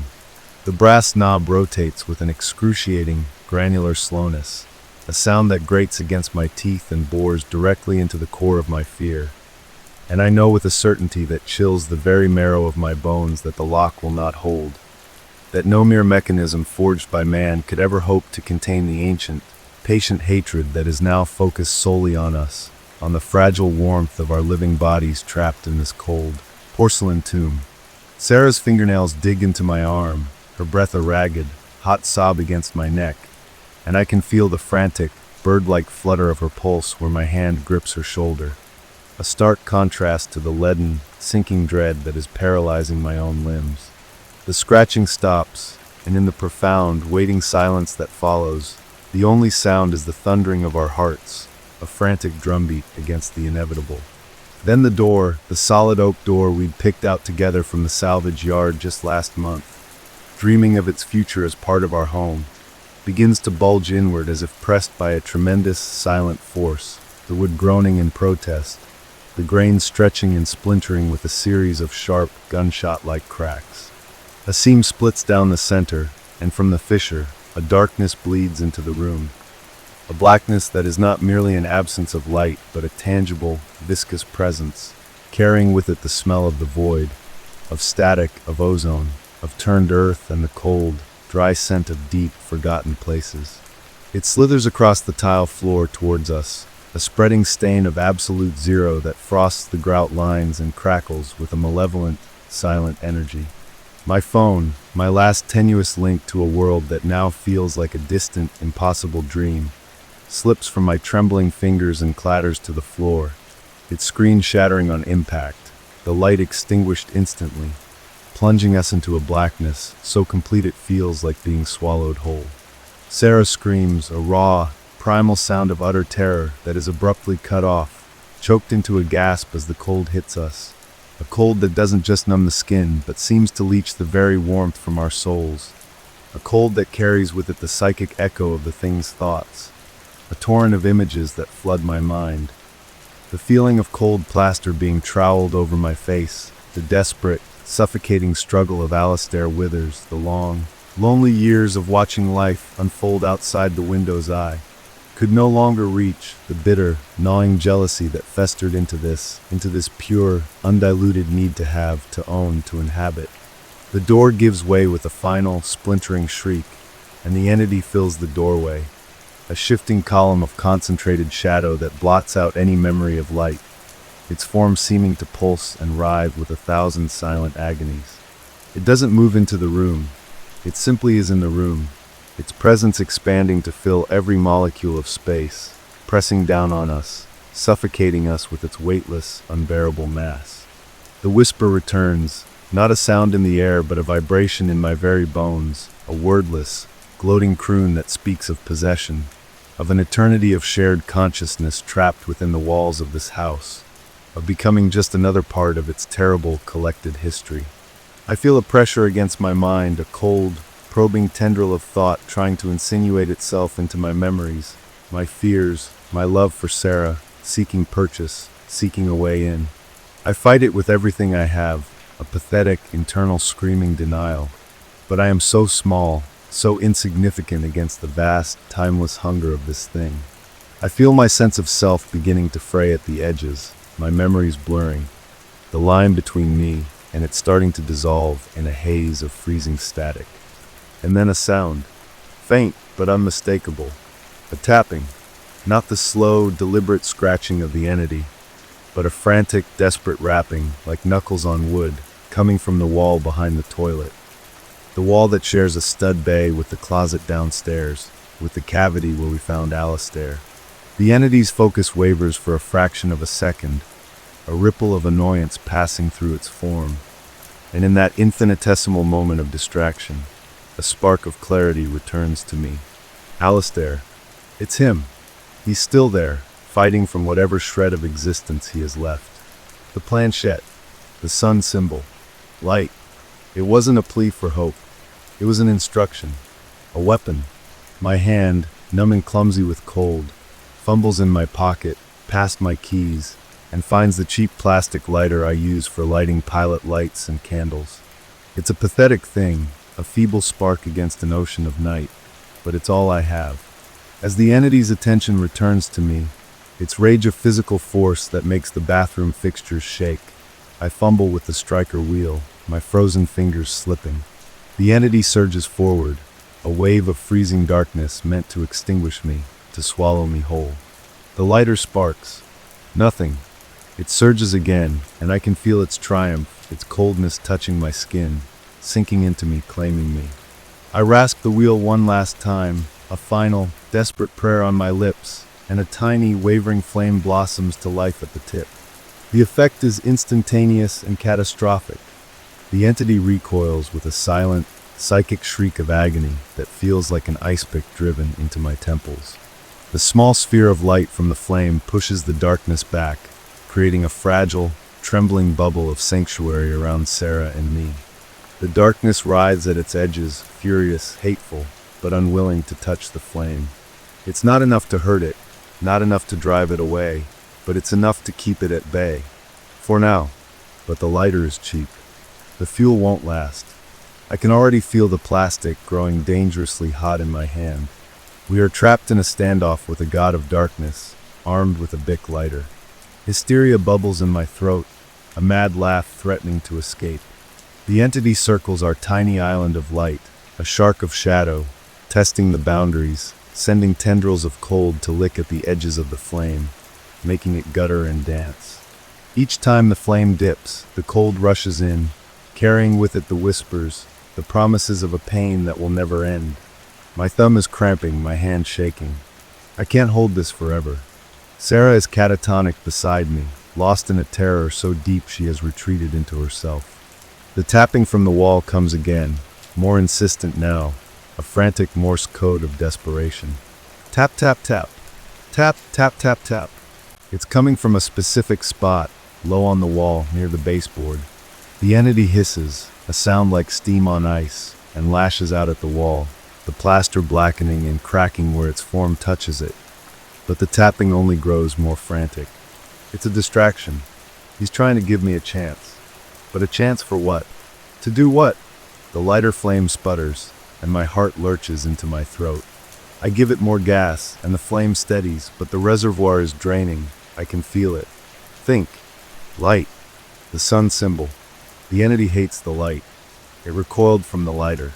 But this tiny flame isn't enough. We need more. We need a conflagration. We need to burn this house of horrors to the ground with us in it. The thought is not one of despair, but of grim, final resolve. It is the only way out. The only way to break its hold, to free Alistair, to make sure it never gets its hands on Sarah. My eyes, adjusted to the minimal light, scan the bathroom. Bottles of rubbing alcohol, nail polish remover, flammable things Sarah had just unpacked. Under the sink, a half-empty can of linseed oil for the wood refinishing I'd been doing. A plan, a terrible, insane plan, forms in my mind. It's a suicide mission, but it's the only mission left. Moving slowly, my every muscle screaming in protest against the cold. I keep the lighter held high with one shaking hand, and with the other, I reach for the bottle of rubbing alcohol. The entity senses my movement, coiling itself, preparing to strike the moment my focus wavers. I unscrew the cap with my teeth and splash the clear liquid towards the threshold, creating a pathetic, evaporating line between us and it. It hisses and pulls back from the alcohol's scent. It's something. Not enough, but something. I grab the can of linseed oil. This is the gamble. It's older. It might not even be any good. I shake it. It sloshes. Praying to any god that might be listening, I splash it over the doorframe, over the pooling darkness, over the encroaching entity itself. The darkness seems to absorb it, to drink it in. Nothing happens. The entity looms, patient, knowing my time is almost up. The lighter flame is starting to flicker, its light growing unstable. This is it. This is the end. I look at Sarah, at her beautiful, terrified face, and I make my choice. I love you, I try to say, but the words won't come. With the last of my strength, with a final, silent apology to the world, I hurl the dying lighter into the linseed oil-soaked darkness at the entity's heart. For a heart-stopping second, nothing happens. Then, the world erupts into fire, and a scream that is not a sound, but a tear in the fabric of reality itself. The linseed oil ignites with a sudden, furious whomp, and the entity is engulfed in a wave of hungry, orange flame. It doesn't burn like flesh. It burns like dry parchment in old nightmares, its form twisting and shrieking in a silent agony that is the most beautiful and terrifying thing I have ever witnessed. The fire races along the trails of oil, climbing the doorframe, licking at the walls, its light, real, true, purifying light, flooding the bathroom, banishing every shadow, every whisper, every trace of the cold. The heat is immense, a shocking, welcome pain after the absolute zero. The entity, wreathed in fire, thrashes and contorts, its form beginning to unravel, to dissipate like smoke in a gale, its silent scream fading into the crackle of the flames. But the fire shows no discrimination. It has been unleashed, and it is hungry. It catches the shower curtain, the towels, the wooden vanity. Black, choking smoke begins to fill the room. We're going to burn. We have traded one horror for another. I grab Sarah, pulling her to her feet, her eyes wide with a new terror as the reality of the inferno registers. The doorway is a wall of flame, cutting off our escape. The window, the small, high bathroom window. I smash it with the can of linseed oil, ignoring the glass that slices my hand, and I boost Sarah up, heaving her through the narrow opening, her screams lost in the roar of the fire. I scramble after her, my clothes snagging on the broken glass, the heat blistering my back, and then I am tumbling out into the cold, blessed night air, landing hard on the dew-soaked grass beside Sarah. We crawl away from the house, gasping, choking on clean air, turning back to watch our dream, our nightmare burn. The old Victorian goes up like a torch, flames roaring from the windows, painting the night in hellish shades of orange and red. And in the heart of the fire, just for a moment, I think I see two figures in the upstairs window where our bedroom was. One tall and thin, made of smoke and shadow, twisting in its final dissolution, and another shorter, older man in a tweed jacket, who turns and looks directly at me. And for a fleeting second, I see not terror but gratitude and a profound, eternal peace in his eyes before both figures are swallowed by the collapsing roof and a whirlwind of sparks that flies up into the starry, indifferent sky. The fire trucks came, and the police, and the neighbors we never got to meet. Our story, a tragic accident, a faulty wire ignited by a pilot light, is accepted with solemn nods and sympathetic looks. They don't see the lingering darkness and the charred remains that even the fire couldn't fully purge. They don't feel the cold spot that remains in the center of the foundation. Story number 4. The attic air was thick with the ghosts of summers past, a dusty, sweet and sour smell of decayed insulation and forgotten Christmas decorations. And it was there, beneath the single, bare bulb that swung like a hanged man when the wind blew, that our innocence was carved out of us with the silent, patient precision of a scalpel. It was Jenny's idea, of course, Jenny, who wore her skepticism like armor and her black lipstick like a challenge, who produced the board from a dusty Bloomingdale's bag with a theatrical flourish, declaring it the ultimate in cheesy sleepover fun. "Come on, you bunch of babies," she'd scoffed, her voice cutting through the low hum of the rain on the roof. "It's just plastic and wishful thinking, manufactured by Parker Brothers for Christ's sake." The board itself was unnervingly pristine, a stark white oval with its cryptic alphabet, its numbers, its sunny side up yes and ominous goodbye gleaming under the weak light, and the planchette, that heart-shaped window on 3 little felted feet, sat inert between us, me, Jenny, my oldest friend Leo, and his girlfriend Mara, who was already looking pale, her knees drawn up to her chest. We lit a few candles, more for atmosphere than anything, their flames casting long, dancing shadows that made the stored furniture look like crouching beasts. And we placed our fingertips lightly on the plastic planchette, our hands a spider in the center of the board. a silent pact made in a moment of bored curiosity. We started with the stupid questions everyone asks. Is anyone there? A slow, deliberate slide to yes. What is your name? A jumble of letters that spelled nothing. Z-A-L-O. How did you die? The planchette didn't move, then shot to goodbye so violently it skittered off the board and onto the floorboards. We laughed, a nervous, twittering sound that was swallowed by the vastness of the attic, our bravado a thin veneer. I was the skeptic alongside Jenny, rolling my eyes as Leo, ever the drama student, put on a show of channeling spirits. But then Mara, her voice a small, tight thread, asked, "Are you happy here?" The planchette didn't hesitate. It moved with a purpose and a speed it hadn't all night, spelling out cold, then sliding to an O. The temperature in the attic seemed to drop 10 degrees, a palpable chill that had nothing to do with the storm outside, and we all felt it, a shared shiver that silenced our laughter. Jenny, trying to reclaim control, barked, "Who are you really?" And the planchette began to move again, not in its previous meandering, but in sharp, angry jerks, spelling out hatchet, then pausing, before adding man. "Hatchet man?" Leo snorted, trying to diffuse the tension. Sounds like a bad B-movie. But the planchette wasn't done. It began to fly across the board, a frantic, dizzying dance, spelling the same 3 words over and over and over. Look behind you. Look behind you. Look behind you. Our laughter died in our throats. We weren't moving it. Our fingertips were barely touching it, and a sickening metallic taste filled my mouth, a taste like old pennies and fear. The single light bulb above us flickered, once, twice, and then died completely, plunging us into a darkness broken only by the guttering candle flames, which suddenly snuffed out as one, as if by a single, silent breath. In that absolute blackness, a profound silence fell, a silence so heavy it felt like a physical weight on my eardrums, swallowing the sound of the rain, our breathing, everything. And then, from the far corner of the attic, a place piled high with sheet-shrouded mounds of who knows what, came a sound, a soft, wet, rhythmic thump, thump, thump, like a butcher tenderizing meat. It was Mara who screamed first, a raw, terrified sound that shattered the silence, and we all scrambled back, knocking over candles, our hands frantically searching for the pull cord for the light, our hearts hammering against our ribs like trapped birds.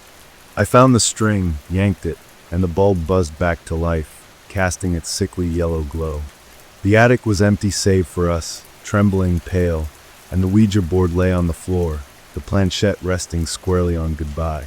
We fled downstairs, a stampede of panic, and spent the rest of the night huddled in the living room with every light on, trying to convince ourselves it was a collective hallucination, a trick of the wind and suggestion. And by dawn, bleary-eyed and embarrassed, we had almost succeeded, making a pact to never speak of it again, a pact that lasted precisely one night. The first dream was mine, though I didn't know it was a shared affliction until Leo mentioned it offhand the next day over text. A casual, weird dream last night, followed by a description that made the blood drain from my face. He described standing in a vast, black space, a void without floor or ceiling, a silence so complete it was a pressure in his head, and at the edge of this nothingness, a figure, tall and impossibly thin, just standing watching. He couldn't see its face, but he knew it was looking right at him, and in its hand, it held a long, old-fashioned hatchet, the blade seeming to absorb what little light there wasn't. He woke up paralyzed, he said, unable to move or scream for a full minute. I stared at my phone, my fingers cold and clumsy as I typed back. Did he have a wide-brimmed hat? Like a pilgrim or something? Leo's response was immediate, just 3 words. How did you know? That's when the dread, a cold, slimy thing, began to uncoil in my gut. We called a group chat, our voices tight with a forced casualness that quickly evaporated when Mara, her words trembling, described her own nightmare. The same featureless void, the same silent, looming figure with the hatchet held loosely at its side, the same paralyzing terror upon waking. Jenny was the last to confess, her skepticism finally cracked. Okay, yeah, fine, same dream, she admitted, her voice hushed. But it's just a dream. We all saw the board, we all got spooked, our brains are just syncing up. It's called the ideomotor effect. or something. But her explanation sounded hollow, even to her. The second night, the dreams came again, identical in their terrifying specifics, but this time, the figure was closer. In my dream, the void felt smaller, the silence heavier, and the hatchet man, a name that had stuck with a grim finality, was no longer a distant silhouette. He was close enough that I could see the rough texture of his dark, knee-length coat. The way the brim of his hat cast a shadow so deep his face was just a suggestion of pale, waxy skin. The hatchet looked heavier, real, the wood of the handle dark and stained. I woke up gasping, my sheets damp with sweat, my body locked in that same temporary paralysis, and my phone was already buzzing with messages from the others. He was closer, Mara had written, followed by a string of crying emojis. Leo's message was more blunt. "This is fucked up." He was about 20 feet away tonight. The third night, the distance halved again. The silence in the dream was no longer just an absence of sound. It was a predatory thing, a vacuum that sucked the breath from my lungs and the thoughts from my head, leaving only pure, undiluted fear. The hatchet man stood maybe 10 feet away, and I could see the details now. The way his coat was buttoned wrong, as if by clumsy fingers, the way his long, thin fingers curled around the hatchet's handle, the unnatural stillness of his stance. He didn't breathe, he didn't sway. He was a statue of malice, and his attention was a physical weight on me. We were a mess during the days, jumpy and sleep-deprived, flinching at shadows, the sound of a neighbor chopping firewood sending Mara into a full-blown panic attack. We stopped talking about anything else. Our world had shrunk to the dimensions of that shared nightmare. It was on the fourth day, huddled in my apartment drinking coffee that did nothing for the exhaustion, that Leo, an art school dropout, said, "I drew him. Last night, after I woke up, I had to get it out of my head." He pulled a sheet of paper from his sketchbook, his hand shaking slightly. The drawing was rough, done in frantic charcoal strokes, but it was unmistakably the figure from our dreams. The tall, gaunt frame, the wide-brimmed hat, the long coat, the hatchet held blade down. The face was a blank, just a shadow under the brim, but the menace was captured perfectly. A cold knot tightened in my stomach. "I did too," I whispered, and went to my own notebook, pulling out a page where I'd tried to exorcise the image with a ballpoint pen. Mara, her eyes wide with a new kind of terror, wordlessly opened her iPad and showed a digital painting she'd made, her style more refined, the details sharper. Jenny, ever pragmatic, hadn't drawn him, but she stared at the three images we laid side by side on my coffee table, and the color drained from her face completely. The drawings were not just similar, they were identical. The same wrong-buttoned coat, the same stance, the same length and curve of the hatchet's blade, the same eerie, faceless void under the hat. This was no longer shared suggestion. This was a shared observation of something real, something external that was visiting us, hunting us in our sleep. The ideomotor effect didn't explain this. Psychology didn't explain this. We were dealing with a thing, an entity, and it was getting closer every night. That evening, we tried everything we could think of, salt lines at the doors and windows, prayers to gods none of us really believed in, even a frantic call to a psychic who told us to burn sage and then tried to upsell us on a $200 cleansing ritual. We were desperate, clutching at straws, but the ritual felt hollow, a pantomime against a threat we couldn't possibly understand. As we got ready to leave, to go to our respective homes and face the night, I realized with a jolt that I had been the last one to touch the planchette back in the attic. I had been the one to pick it up off the floor and, with a shudder, place it back on the board before we fled. The memory hit me like a physical blow.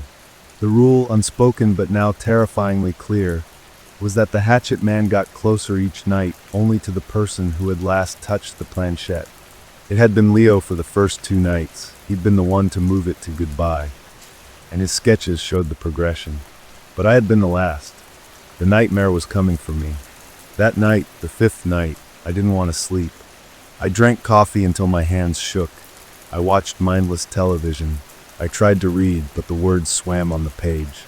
Eventually, exhaustion overpowered fear, and I fell into a fitful, uneasy sleep on my couch, the lights all on, and the dream came instantly. This time, there was no void. I was in my own bedroom.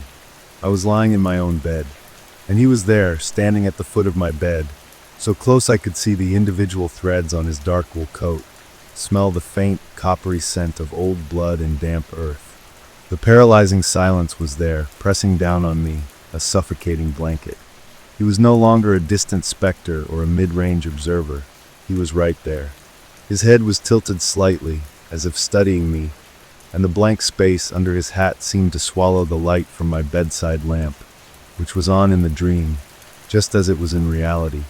I could see the grain of the hatchet's wooden handle, the nicks and scratches on the dull metal of the blade. This was it. He had reached the bed. There was nowhere else for him to go. I tried to scream, to move, to throw myself off the bed, but the dream paralysis held me fast, a prisoner in my own body. And then, with a slow, deliberate motion that was more terrifying than any sudden lunge, the hatchet man raised the hatchet. He didn't speak, he didn't make a sound. He just lifted it high above his head, the blade poised for a downward swing aimed directly at my legs tangled in the sheets. The silence broke then, not with sound, but with a wave of pure, unimaginable malevolence that poured from him, a promise of pain and ending. I woke up. The scream that had been trapped in my dream finally erupted from my throat, a ragged, tearing sound that echoed in my very real, very bright bedroom. I was drenched in sweat, my heart pounding so violently I thought it would burst. I scrambled backward, off the bed, onto the floor, my eyes frantically scanning the room, expecting to see him, expecting the hatchet to come down. But the room was empty. Just me, my furniture, the mundane early morning light filtering through the blinds.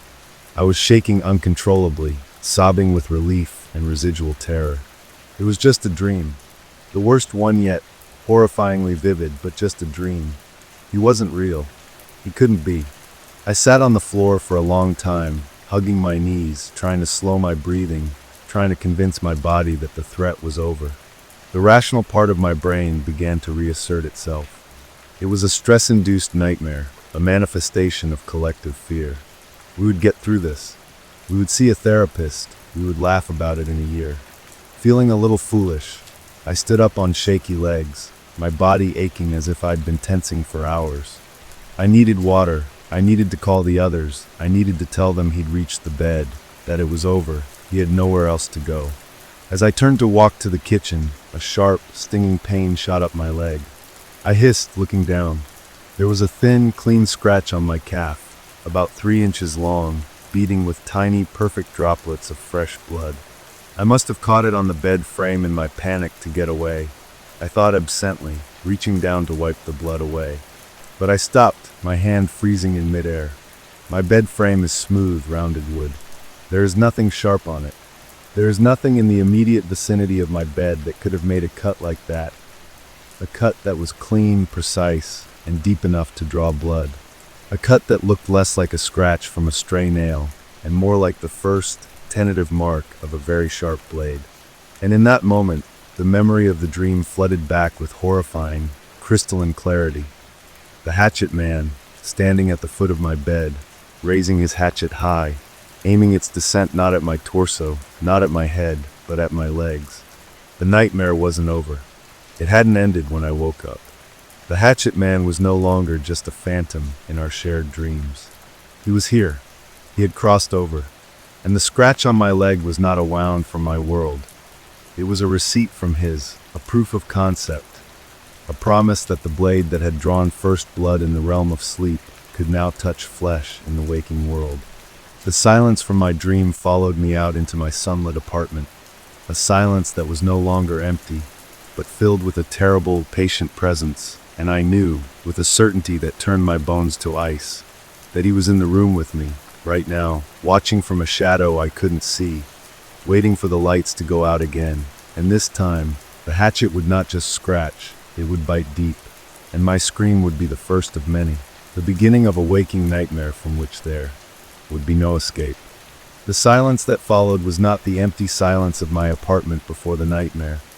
This was a different quality of silence, a thick, syrupy quiet that seemed to press in from the walls, from the floor, from the very air itself. absorbing the sound of my ragged breaths and the frantic hammering of my heart, making them seem small and insignificant, the pathetic noises of a cornered animal. I stood frozen, one hand still hovering near the bleeding scratch on my leg, the other clenched into a white-knuckled fist at my side, my eyes wide, scanning the familiar contours of my bedroom. The closet door slightly ajar, the deep shadows behind the armchair, the space under the bed, all of them now potential veils for something unimaginable.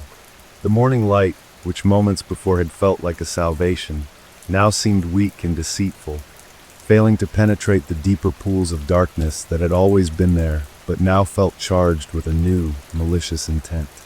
He was here. The thought was not a hypothesis. It was a cold, hard fact that settled into my marrow. The hatchet man was no longer a specter confined to the shared prison of our dreams. He had used the conduit of my terror, the specific frequency of my fear as the last touch on that cursed planchette, to claw his way into my world, and the proof was beating on my skin, a tiny, crimson testament to the impossible. I needed to move, to do something, but my limbs were locked, the same paralyzing aura from the dreams leaching into my waking reality, holding me captive. My phone, sitting on the nightstand, buzzed, the sound unnaturally loud in the suffocating quiet, making me jump so violently I almost cried out. The screen lit up with a cascade of messages from the group chat, a digital chorus of panic. Leo, he was in my room. I swear to God, I woke up and I saw him just for a second, standing in the corner by the window, and it was so cold. Mara, I heard something, a scraping sound, like metal on wood, outside my door. I've barricaded myself in my bathroom. I'm so scared. Jenny, ever trying to cling to reason even as it crumbled around her. It's sleep paralysis, you guys. It's a hypnopompic hallucination. It can feel incredibly real. But then her next message, a moment later. There's a handprint on my window. On the outside. On the second floor. It's greasy. They were all experiencing it too. His approach wasn't limited to just me in the waking world. His presence was bleeding out, contaminating our realities.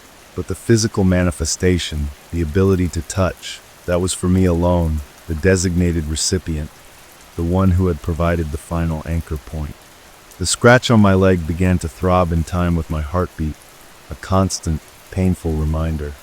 I finally forced my legs to move, lurching toward the nightstand and snatching my phone, my fingers leaving smears of sweat on the glass. I didn't type.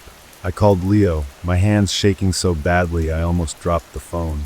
He answered on the first ring, his voice a hoarse whisper. You too, was all he said. He's here, Leo. I breathed into the phone, my own voice sounding foreign and thin. He's really here. He cut me. What? How? Where? The questions tumbled out, frantic. In my dream, he raised the hatchet. At my leg. I woke up with a scratch.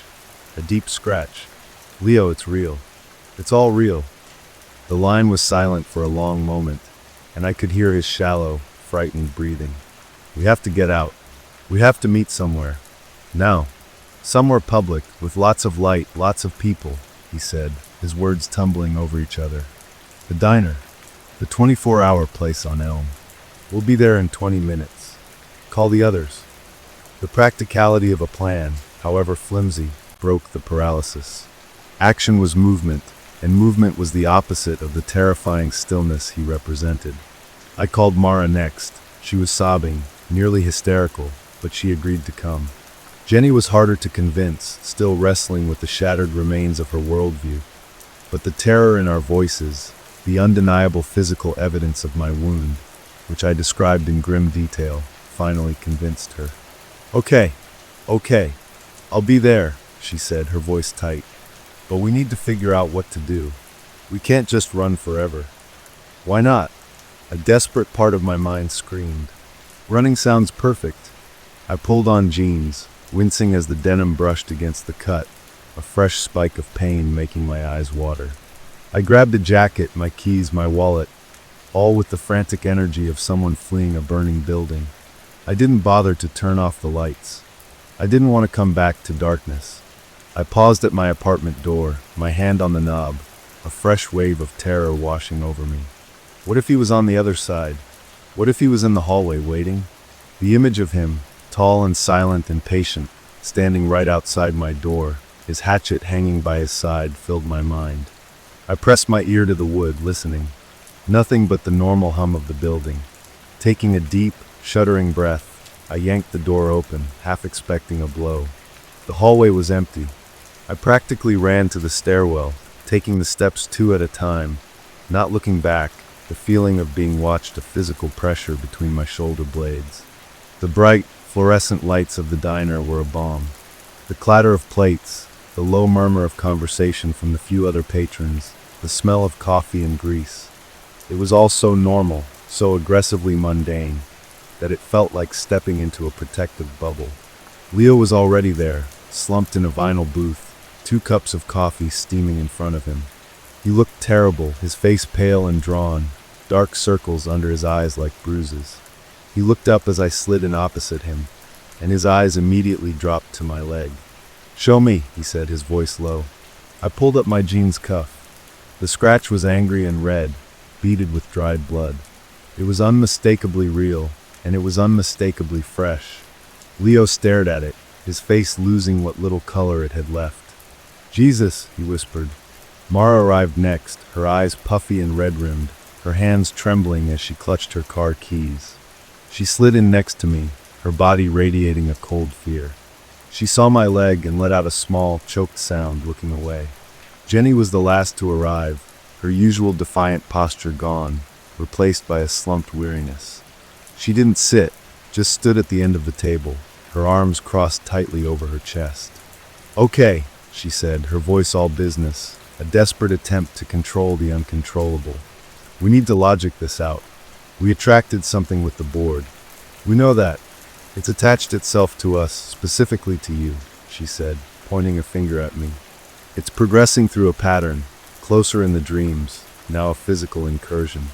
We need to break the pattern. We need to sever the connection." "How?" Leo asked, his voice desperate. "We said goodbye. We did everything you're supposed to do." "Apparently not," Jenny snapped, then took a breath, trying to calm herself. Maybe we need to go back. To the attic, where it started. We need to close the session properly, formally dismiss it. The thought of returning to that dark, dusty space, the epicenter of this horror, made my stomach clench. "Are you insane?" Mara whispered, her voice trembling. "Go back there? After everything? What's the alternative?" Jenny challenged, her eyes flashing. "Wait for it to what? For it to finally swing that hatchet for real? It's already started." She gestured at my leg. "It's escalating. We have to try something. We have to confront it where it began." A grim silence fell over our table. The cheerful din of the diner seemed to mock our terror. Leo finally nodded, a slow, reluctant movement. "She's right. We can't just hide. It's following us anyway. My place felt cold, even after I left. It feels like it's clinging to me." I thought of the oppressive silence in my apartment, the feeling of being watched in the empty hallway. He was right. It wasn't confined to a location. It was attached to us. To me. "Okay," I said, the word tasting like ash. "We go back. Tonight." The day passed in a blur of dread-fueled inertia. We stayed together, moving from the diner to a crowded library, then to a busy park, anywhere that felt safe, anywhere the silence couldn't get a foothold. We tried to research, pulling out our phones, searching for Hatchet Man, Ouija board consequences, how to break a spiritual attachment. But the information was a mess of superstition, contradictory advice, and outright madness. It only served to heighten our feeling of helplessness. We were in uncharted territory, navigating a nightmare with no map. As the sun began to set, painting the sky in ominous shades of orange and purple, the terror began to tighten its grip again. The protective bubble of daylight was popping. We drove to Leo's parents' house in a convoy, our headlights cutting through the deepening twilight. The house was dark and silent. His parents were away for the weekend, a fact that had once promised freedom and now felt like a terrifying vulnerability. We stood on the front lawn, looking up at the dark square of the attic window. and it felt like we were staring into the eye of the beast. "We don't all have to go up," Jenny said, her bravery faltering. Just you," she said, looking at me. "You were the last to touch it. Maybe you have to be the one to formally close it. We'll be right here. We'll wait." The thought of going up there alone, into that darkness, was almost enough to make me vomit. But the alternative, the image of the hatchet falling again, this time for real, was worse. Numbly I nodded. Leo found a flashlight in the garage, and he handed it to me, his hand cold. "Just be quick," he said, unable to meet my eyes. "Say goodbye, mean it, and get the hell out." The climb up the narrow, pull-down attic stairs was the longest journey of my life. Each creaking step echoed in the silent house. The smell hit me first, that same sweet and sour decay, but now underlaid with something new, a faint, coppery tang, like old blood. I pushed the attic door open and played the flashlight beam around the space. Everything was as we'd left it. The board, still on the floor where it had fallen, the planchette nearby. The air was frigid, a deep, penetrating cold that had nothing to do with the evening chill. My breath plumed in the beam of the flashlight. I stepped fully into the attic, my heart a drum solo in my chest. I had to do this. I had to be firm. I had to take control. I walked to the board, my steps loud on the dusty floorboards. I knelt down, my knees protesting, and reached for the planchette. Story number 5. The memory of that first night is etched into my mind with the chilling clarity of a frost-covered tombstone. A seemingly innocent evening that would become the origin point of a slow, insidious unraveling of everything we thought we knew about the world and our place in it. It was senior year of high school, a time of looming adulthood and clinging adolescence, and the 5 of us, myself, Sarah with her infectious laugh and unwavering skepticism, Mark the pragmatic future engineer, Chloe with her deep-seated interest in the arcane that we all mistook for a quirky hobby, and Leo, the heart of our group, whose family's sprawling, century-old farmhouse on the outskirts of town, perpetually smelling of old wood and damp earth, became our weekly sanctuary from the pressures of college applications and parental expectations.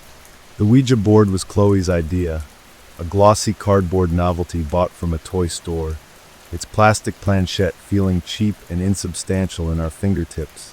A joke more than anything, a way to kill a few hours on a rain-lashed Friday night, the wind howling around the eaves of the old house like a chorus of lonely voices, and we giggled as we placed our fingers lightly on the heart-shaped pointer, making mock solemn vows not to push it, teasing each other about who would cheat first. The atmosphere one of light-hearted fun, not the suffocating dread that would later become its permanent fixture. We asked the usual stupid questions. Is there anyone there? Who's your crush? When will I die? And the planchette remained stubbornly still, until a sudden, violent gust of wind rattled the window panes so fiercely we all jumped. And in that moment of shared startled energy, the plastic piece beneath our fingers gave a tiny, almost imperceptible shudder, and Chloe, her voice dropping to a whisper that commanded the room, said, "Someone's here." We asked for a name, our earlier mirth completely evaporated, replaced by a prickling curiosity. And then it moved, not a frantic dash, but a slow, deliberate, confident glide, spelling out Charlie, and we all looked at each other, a collective shiver running through us, not of fear, but of awe, a thrilling connection to something other.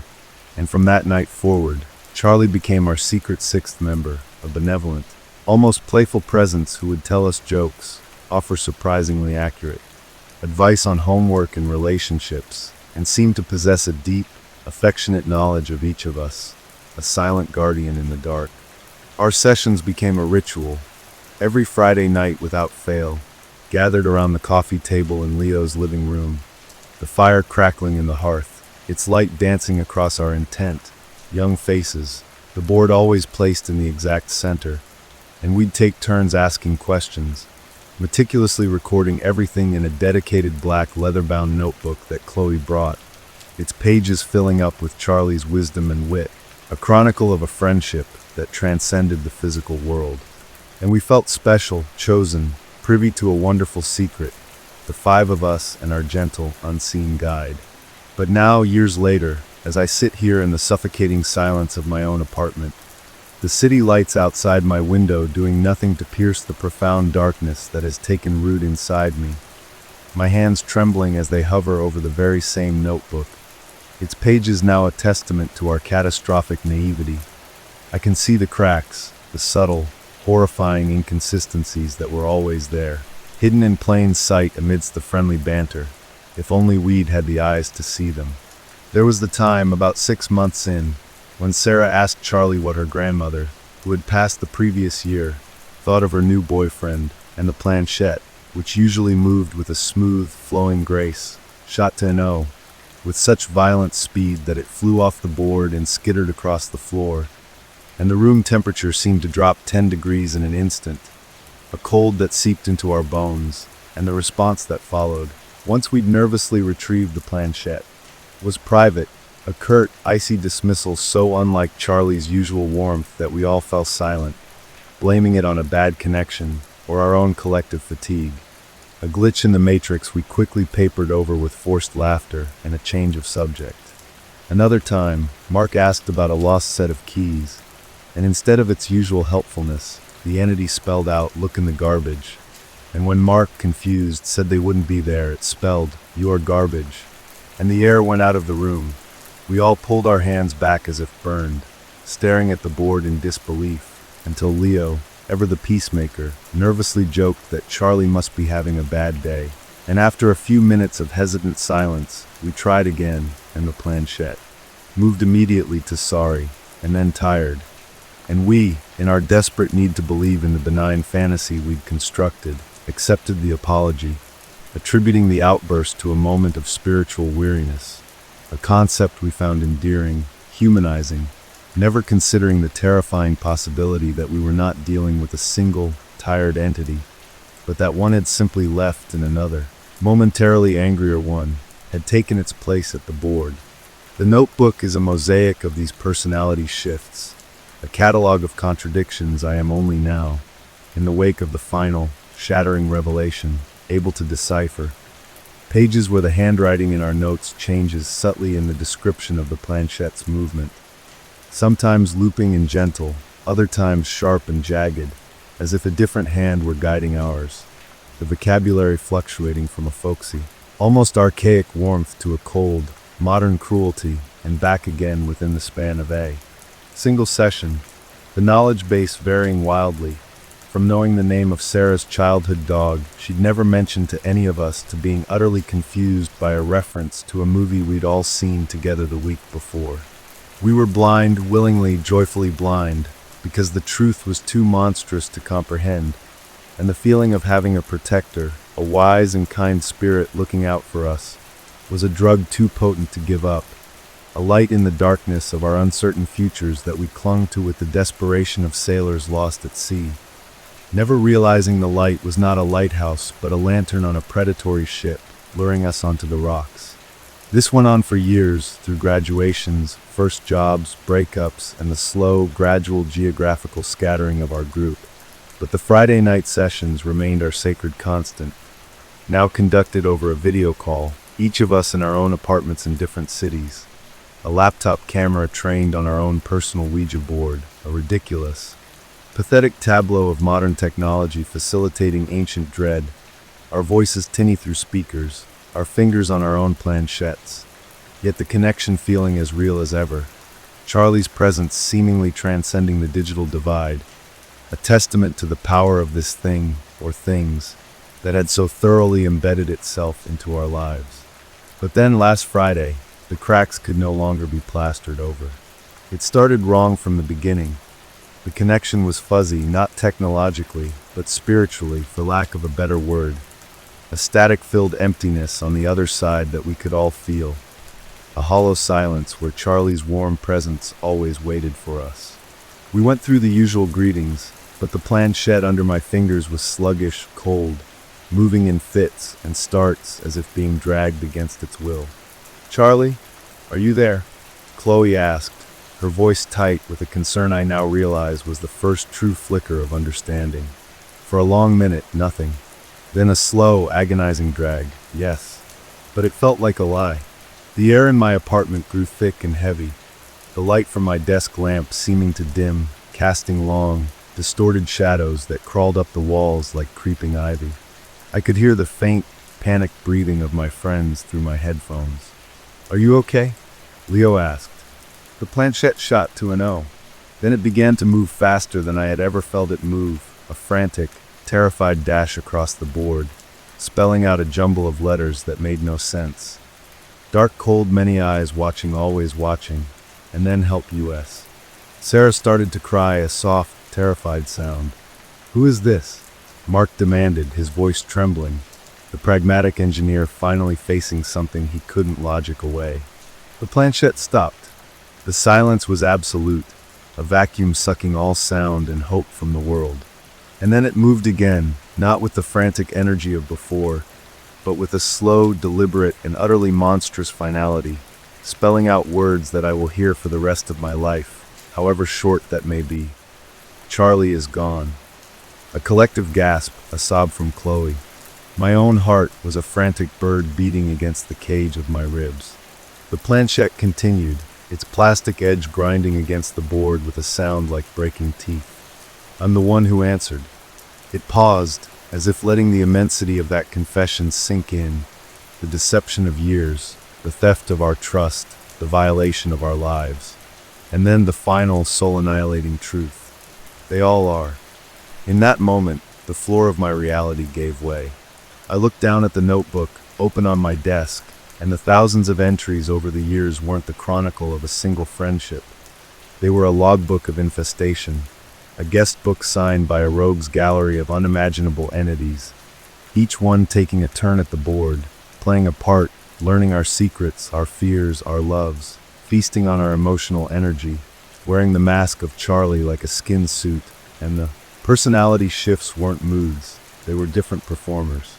Taking the stage, a horrific revolving door of deception where we were the eager, applauding audience. The gentle spirit comforting Sarah after her breakup was one thing. The cruel entity that told Mark he was garbage was another. The knowledgeable one that knew about the dog was a third. A legion of liars, a parliament of predators, and we had welcomed them all in week after week, year after year, offering them our deepest selves on a platter. The frantic spirit on the board, the one breaking the rules and screaming its warning, was just another one of them. Perhaps a newer prisoner in whatever hellish hierarchy we'd tapped into, trying to rebel, to warn us, and its punishment was our terror. As this understanding crashed over me, a wave of ice-cold nausea, the planchette under my fingers began to shake violently, no longer spelling words but vibrating in place, and a sound began to emanate from it, a low, multi-throated hum that seemed to come from inside my own head, a chorus of whispers speaking over each other, a cacophony of voices both familiar and alien. I heard Charlie's warm tone twisted into a sneer, Mark's voice mimicking his deepest insecurity, Sarah's laugh corrupted, into a cruel cackle, all pouring from that cheap piece of plastic, a psychic vomit of every entity that had ever used our board. The light in my room blew out with a soft pop, plunging me into darkness, and the whispers grew louder, coalescing into a single, deafening thought that wasn't my own. We are never leaving. I screamed and ripped my hands away, stumbling back from my desk, knocking over my chair, the video call on my laptop showing 4 other panicked faces in their own dark rooms, their own screams echoing in my headphones, a symphony of shared damnation. And now, I sit here in the dark. The whispers have receded to a constant, low buzzing at the edge of my hearing, a permanent static in the silence. I can feel them, not just in the board, which lies inert on my desk like a dead thing, but in the room, in the very air, a pressure against my skin, 1,000 invisible eyes watching me from the shadows that now seem alive and breathing. They are in the hum of my refrigerator, the drip of the faucet, the creak of the floorboards in the apartment above. Every sound is them mocking me. They are in my head too, their thoughts brushing against mine, showing me flashes of memories I know are not my own.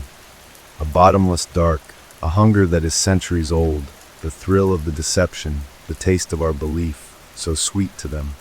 The notebook is proof not of a friendship, but of a long, meticulous haunting, a feeding that has been going on for years, and we are all now bound to these things, wherever we are, our homes not sanctuaries but feeding troughs. I don't know what happens next. I don't know if Charlie was ever real, or just the first lie they all agreed to tell. I don't know if that frantic spirit was truly trying to help us, or just providing a different kind of fear for them to consume. I only know that we were never alone with a friend. We were a party of 5, surrounded by a hungry crowd, and the curtain has finally fallen, revealing the terrible, endless audience. And the most chilling thought, the one that coils around my spine like a frozen serpent, is that they are still here, waiting, and they are bored with the board. They want a new game. The silence that followed was not a true silence, but a vacuum filled with the psychic residue of their departure. A ringing in the ears of my soul that was more deafening than any noise. And in the absolute dark of my apartment, a dark that felt solid, like black wool pressed against my eyes, I could feel the shift, the fundamental change in the nature of the thing that had happened. It was no longer about a board, a planchette, a weekly seance. It was about the very space I occupied, the air I was trying and failing to breathe in ragged, shallow gasps, the memories in my head that I could no longer trust, because if they could lie about who they were for years, what else had they lied about? What other truths had they subtly warped? What seeds of doubt and paranoia had they planted in the fertile soil of our friendships that we had mistaken for our own thoughts? I became aware of a new sensation, a pressure against my back as I huddled on the floor against the wall, a cold spot that had nothing to do with a draft, a specific, localized chill that felt like a hand resting between my shoulder blades. Not pushing, not yet, just resting, claiming a touch so intimate and so vile that I whimpered, scrambling away on my hands and knees across the rough texture of the carpet, only to feel the same cold spot immediately reappear on the back of my neck, a brand of ownership. And I knew then with a certainty that emptied my bowels that they were not confined to the board. They never had been. The board was just a door, and we, in our ignorant devotion, had spent years not just opening it but welding it open. And now the things on the other side had finally decided to step through and take a proper look around the house we had so kindly provided. My laptop had gone dark, the battery dead or something else, severing the last tangible link to my friends. And the terror of not knowing what was happening to them in their own isolated pockets of hell was a new flavor of agony. Because were they experiencing this too? Was Sarah feeling this same cold hand on her skin? Was Mark hearing the same whispers that were now starting to coalesce in the dark corners of my room? Not from any one direction, but from everywhere at once, a surround sound of madness, soft, sibilant voices that spoke in a language I didn't know but understood perfectly in the primal, reptilian part of my brain. Promises of things, threats of things, a catalog of my every private shame and fear recited back to me in a loving, grotesque parody of confession. I fumbled for my phone, my hands shaking so violently I could barely grip it, the screen flaring to life with a light that seemed pitifully weak, unable to push back the oppressive darkness more than a few inches. And I saw I had a flood of messages in our group chat, a torrent of panicked text that mirrored my own experience. Chloe writing, "Something is in my room with me, I can hear it breathing," followed by a string of gibberish. Leo sending a voice message that was just 3 seconds of a "Hi," terrified scream cut off abruptly, Mark typing, "They're in the wires, they're in the lights." And then, a new message from Sarah, just 2 words, "He's here." And then nothing. No more messages. The chat was dead. I tried to call her, my thumb slipping on the slick screen, but the call wouldn't connect. All I got was a burst of static that resolved itself into a sound I recognized, a sound from years ago, the sound of the planchette scraping slowly across the board, spelling out its first lie to us. Charlie, before the line went completely dead. This was their new game. Isolation. Cutting us off from each other, herding us into separate pens to be toyed with individually. Because a group has strength, a shared delusion can be a shield. But alone, in the dark, we were just raw, terrified meat for them to savor. The cold spot on my neck intensified, spreading down my spine like a trickle of ice water, and a voice, clear and distinct and sounding exactly like my own internal monologue, spoke inside my head. "You always knew. You liked it. You liked the danger. You wanted this. And the horrifying part was that it felt true. I could remember the thrill that would shoot through me during the sessions, the adrenaline rush of the bad nights, the secret pride I felt in being part of something so transgressive and special.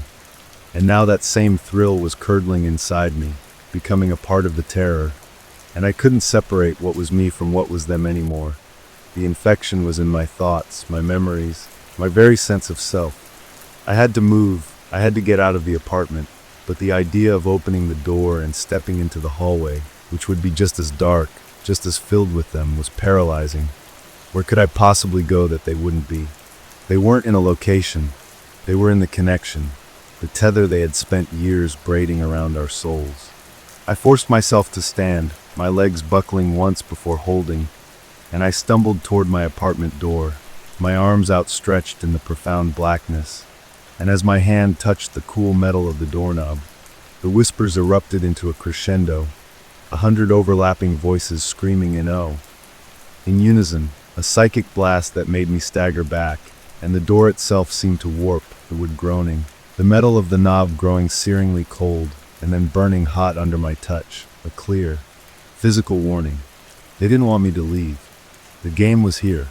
I backed away, my heart hammering, and a new sound began, a soft, rhythmic tapping coming from the window. The tap, tap, tap like a branch hitting the glass. But I live on the 4th floor, and there are no trees near my window. Tap, tap, tap. It was insistent, patient. I didn't want to look, but I had to, the human instinct to identify a threat overriding the animal instinct to hide. And I crept toward the window, the tapping growing louder with each step, and I pulled back the edge of the blackout curtain just a fraction of an inch. Outside, pressed against the glass, was a face. It was my face, but distorted, stretched into a rictus grin that was too wide, eyes that were solid black and gleaming, and it was tapping on the glass with one long, pale finger.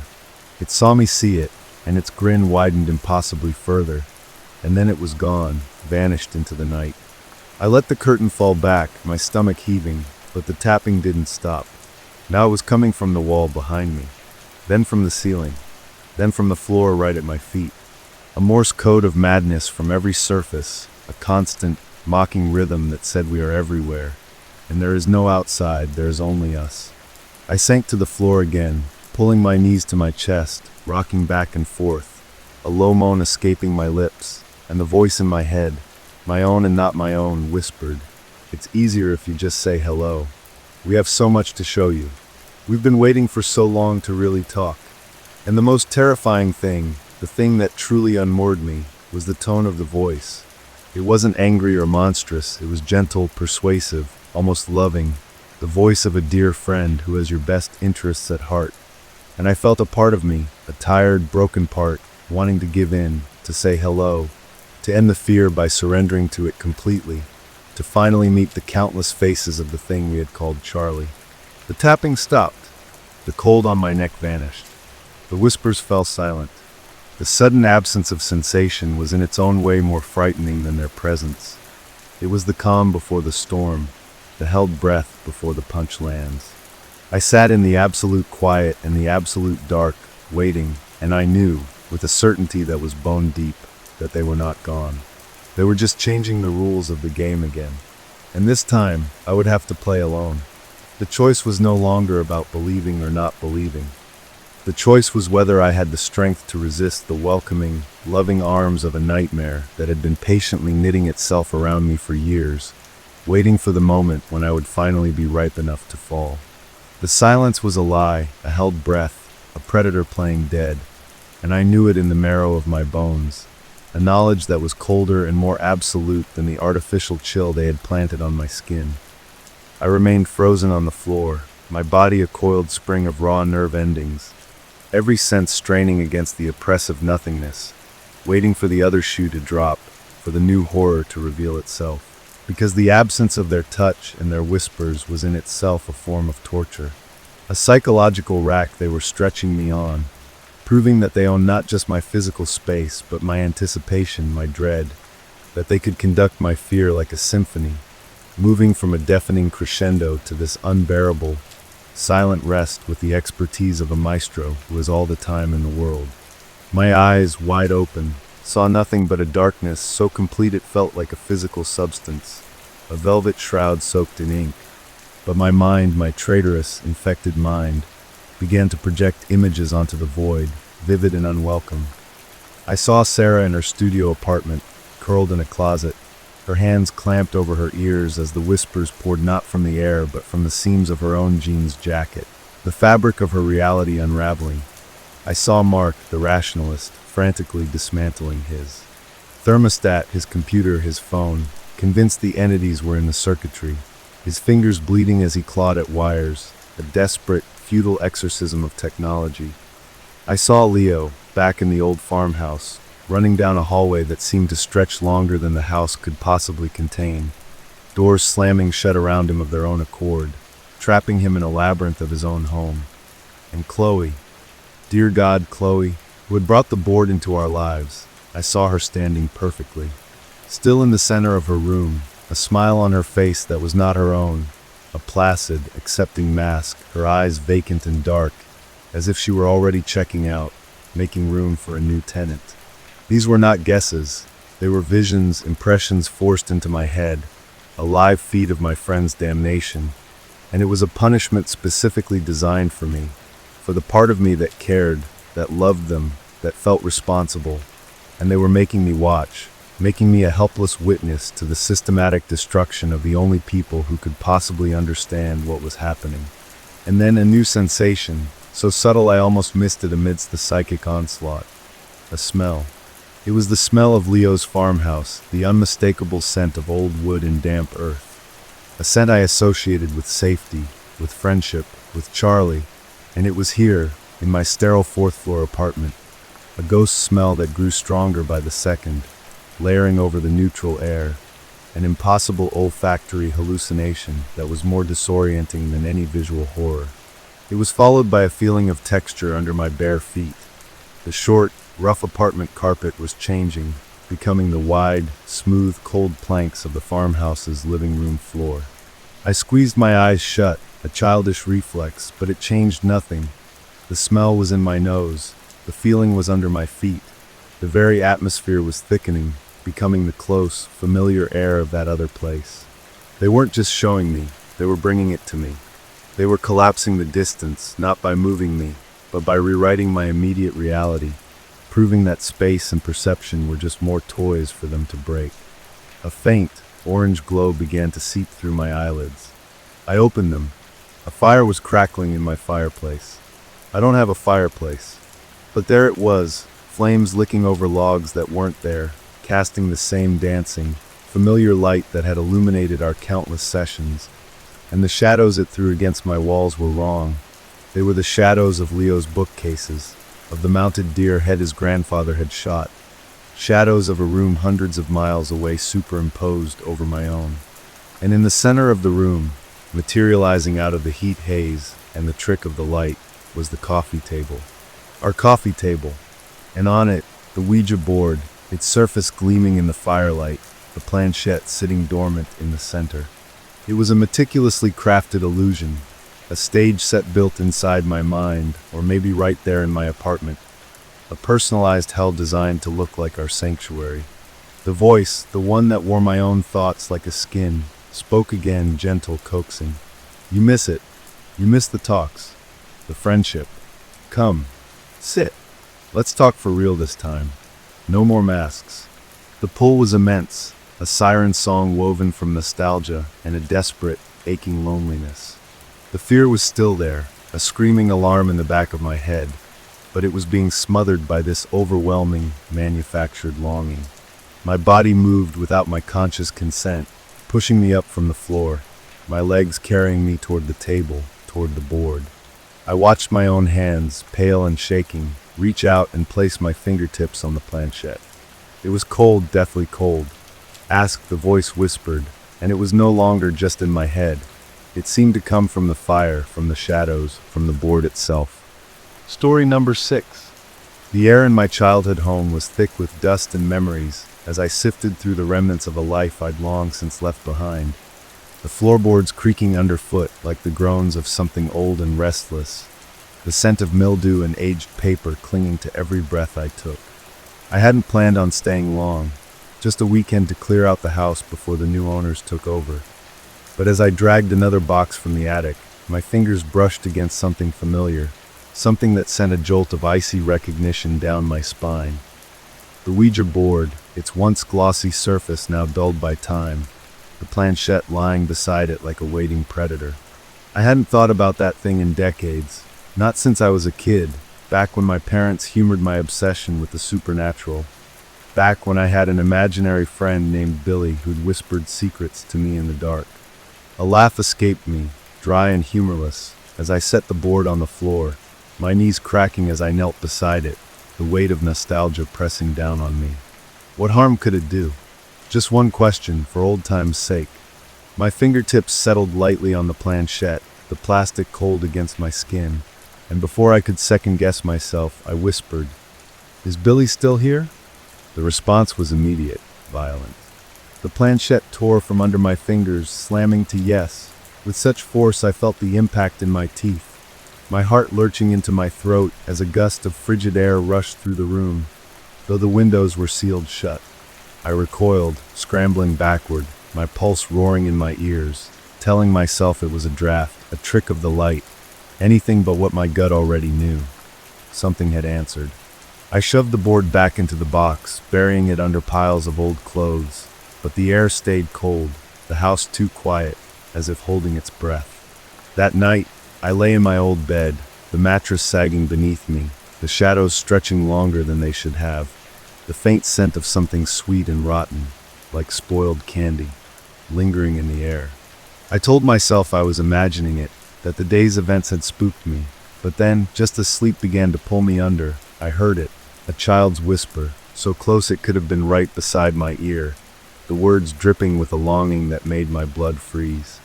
"You promised we'd play forever."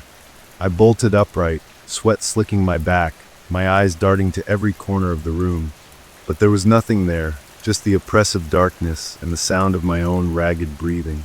I didn't sleep again that night, and when morning came, pale and weak through the grimy windows, I convinced myself it had been a dream, a stress-induced hallucination, until I passed the nursery. The room had been empty for years, its walls stripped bare, but now, on the inside of the grime-clouded window, were tiny, perfect handprints, fingers splayed as if someone, something, had pressed against the glass from within. My stomach twisted, while rising in my throat, because I knew those handprints hadn't been there yesterday, and I knew, with a certainty that made my knees buckle, that they weren't human. The rest of the day passed in a haze of dread, every creak of the house, every whisper of wind through the trees setting my nerves on edge, the scent of rot growing stronger, clinging to my clothes, my hair. I tried to leave, to pack my car and drive away, but the keys vanished, reappearing in the nursery, placed neatly in the center of the floor as if waiting for me.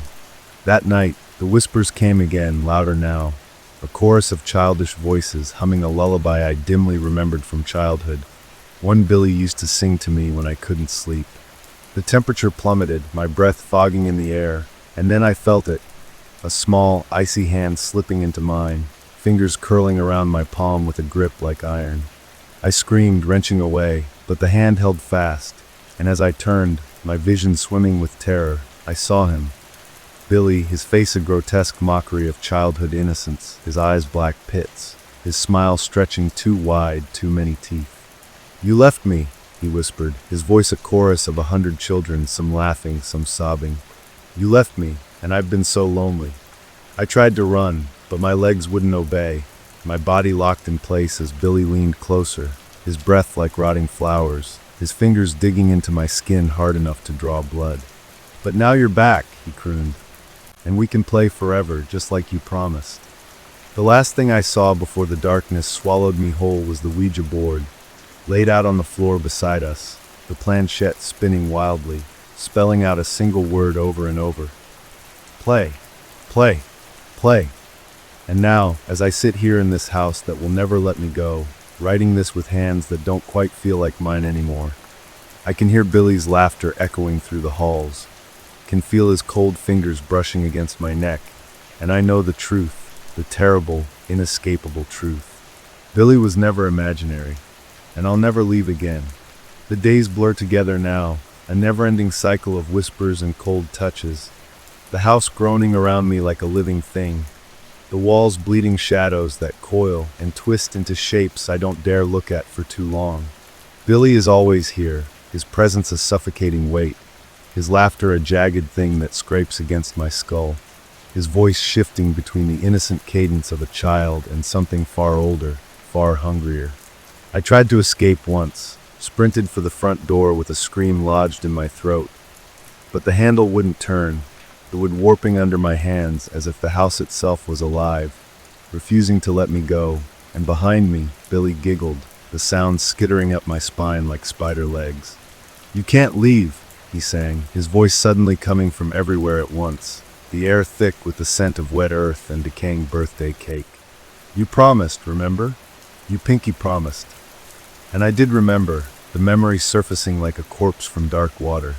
6 years old, kneeling in this very room, my small fingers interlocked with something I couldn't see. A solemn vow spoken in the language of children, best friends forever. No take-backs.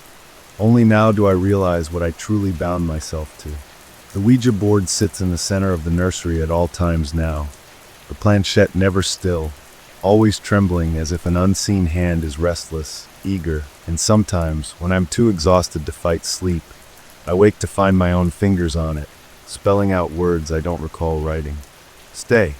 Play. Forever. The handprints on the window have multiplied, tiny and overlapping, as if a crowd of children is pressing against the glass from the inside, watching me with unseen eyes. Last night, I saw one move, a small, pale hand dragging itself slowly down the pane, leaving behind a trail of something dark and sticky. I don't sleep anymore. I don't eat. The fridge is empty, but I can hear things scratching inside it. And when I open the door, there's nothing but a single rotting cupcake with a candle stuck in it, the wax still warm, as if freshly blown out. Billy's birthday? Or mine? I don't know. Time doesn't work right here. The mirrors show things, figures standing just behind me, faces pressed too close, smiles too wide. But when I turn, there's nothing.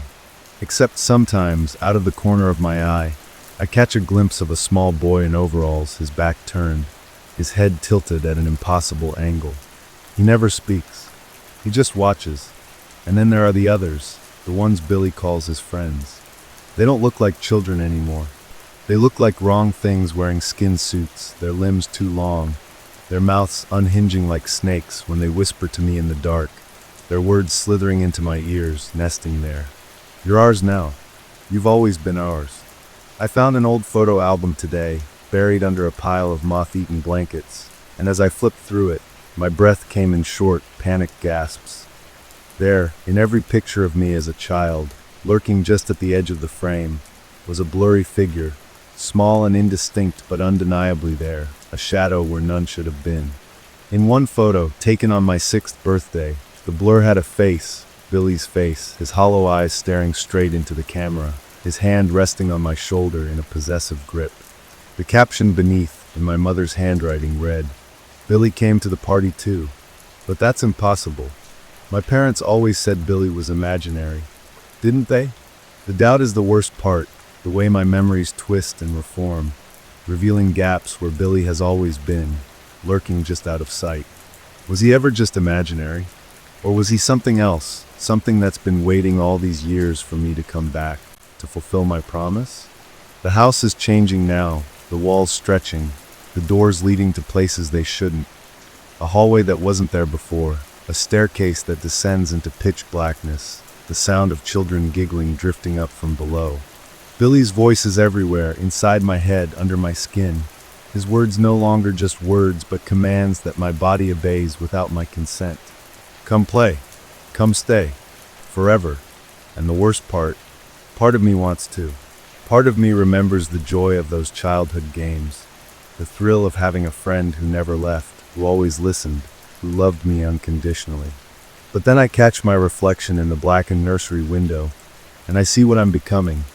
My eyes too wide, my smile too sharp, my skin taking on a waxy, doll-like sheen.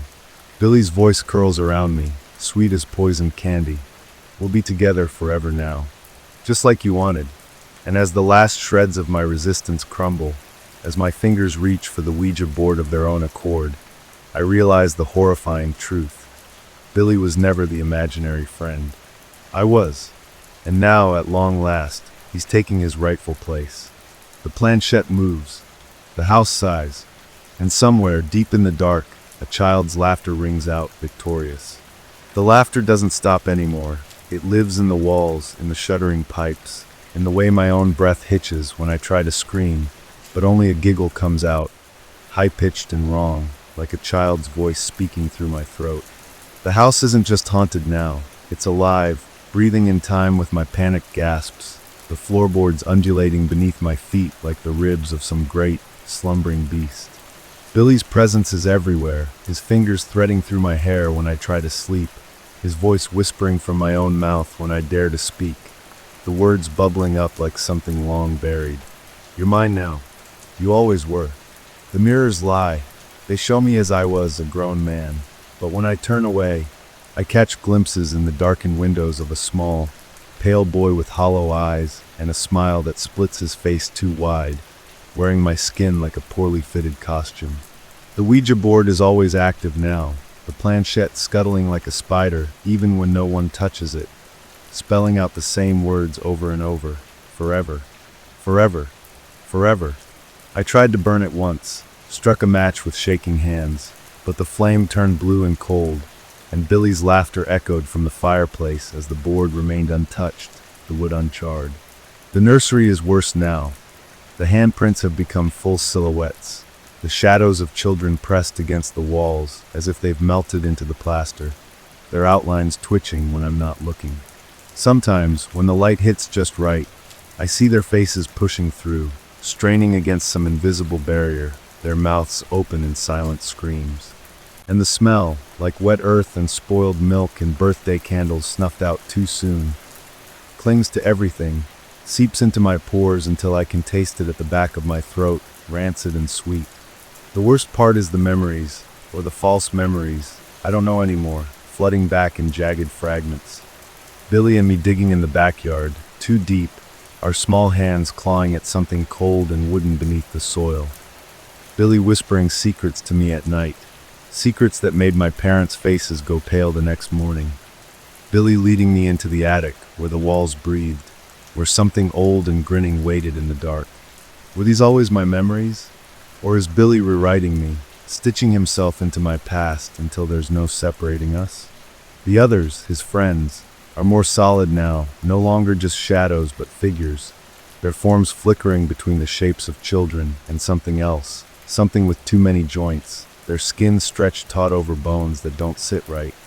They watch me with black, pupilless eyes, their heads tilting in unison when I move, their mouths moving in silent unison with Billy's words.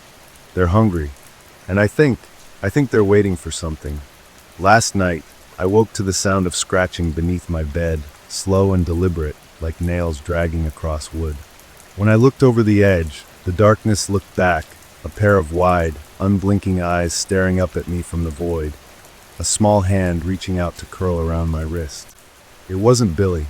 It was me, or a version of me, a child with my face but his eyes, his smile. You forgot us, it whispered, its voice a perfect mimic of my own 6-year-old self. But we remember you. And then the others came, crawling out from under the bed, from the closet, from the space beneath the door. Dozens of them, all with my face, all with his hunger in their eyes. They grabbed me, their fingers cold and impossibly strong, dragging me down into the dark as Billy's laughter rang in my ears, triumphant. Now we'll never be apart, he sang, his voice the last thing I heard before the blackness swallowed me whole. I don't know how long I was down there. Time doesn't exist in the dark. But when I woke, back in my bed, the morning light filtering through the grimy windows, I knew something was different. My hands looked smaller.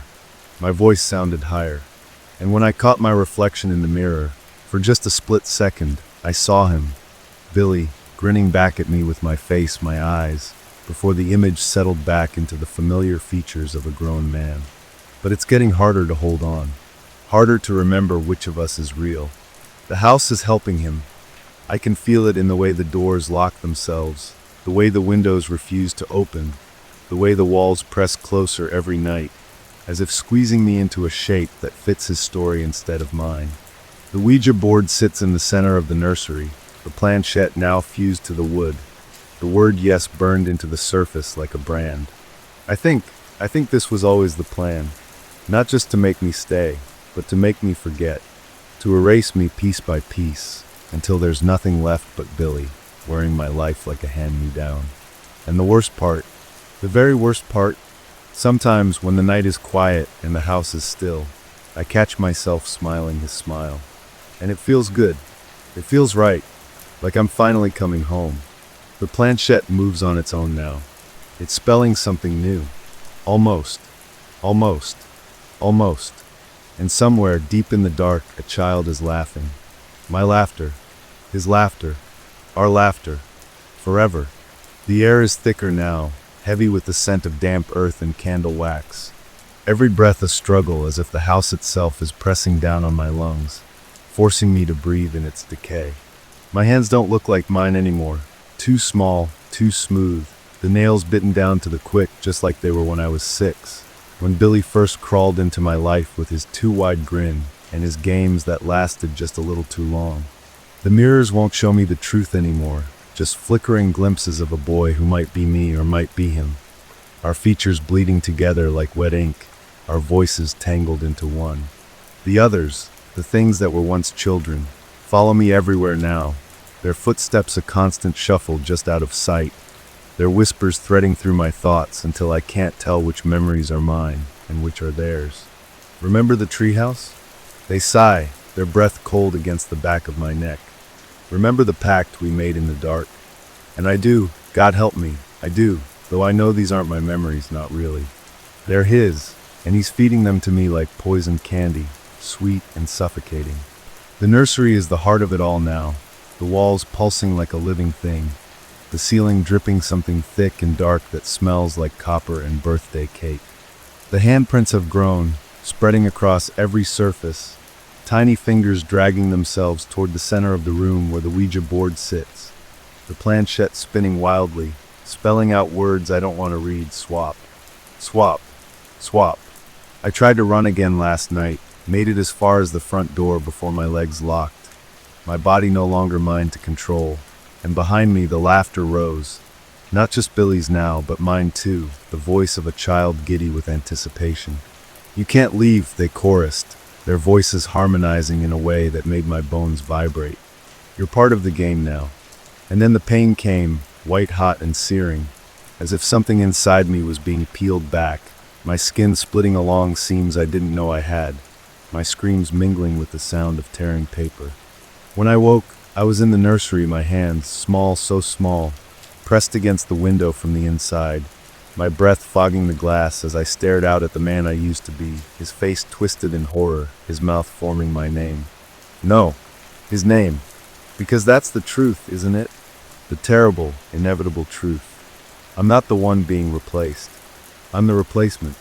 The imaginary friend who overstayed his welcome. The ghost who didn't know he was dead. Billy isn't stealing my life. He's taking it back, reclaiming what was always his, and I. The thing I've become, the shadow he cast, am fading, dissolving like sugar in water.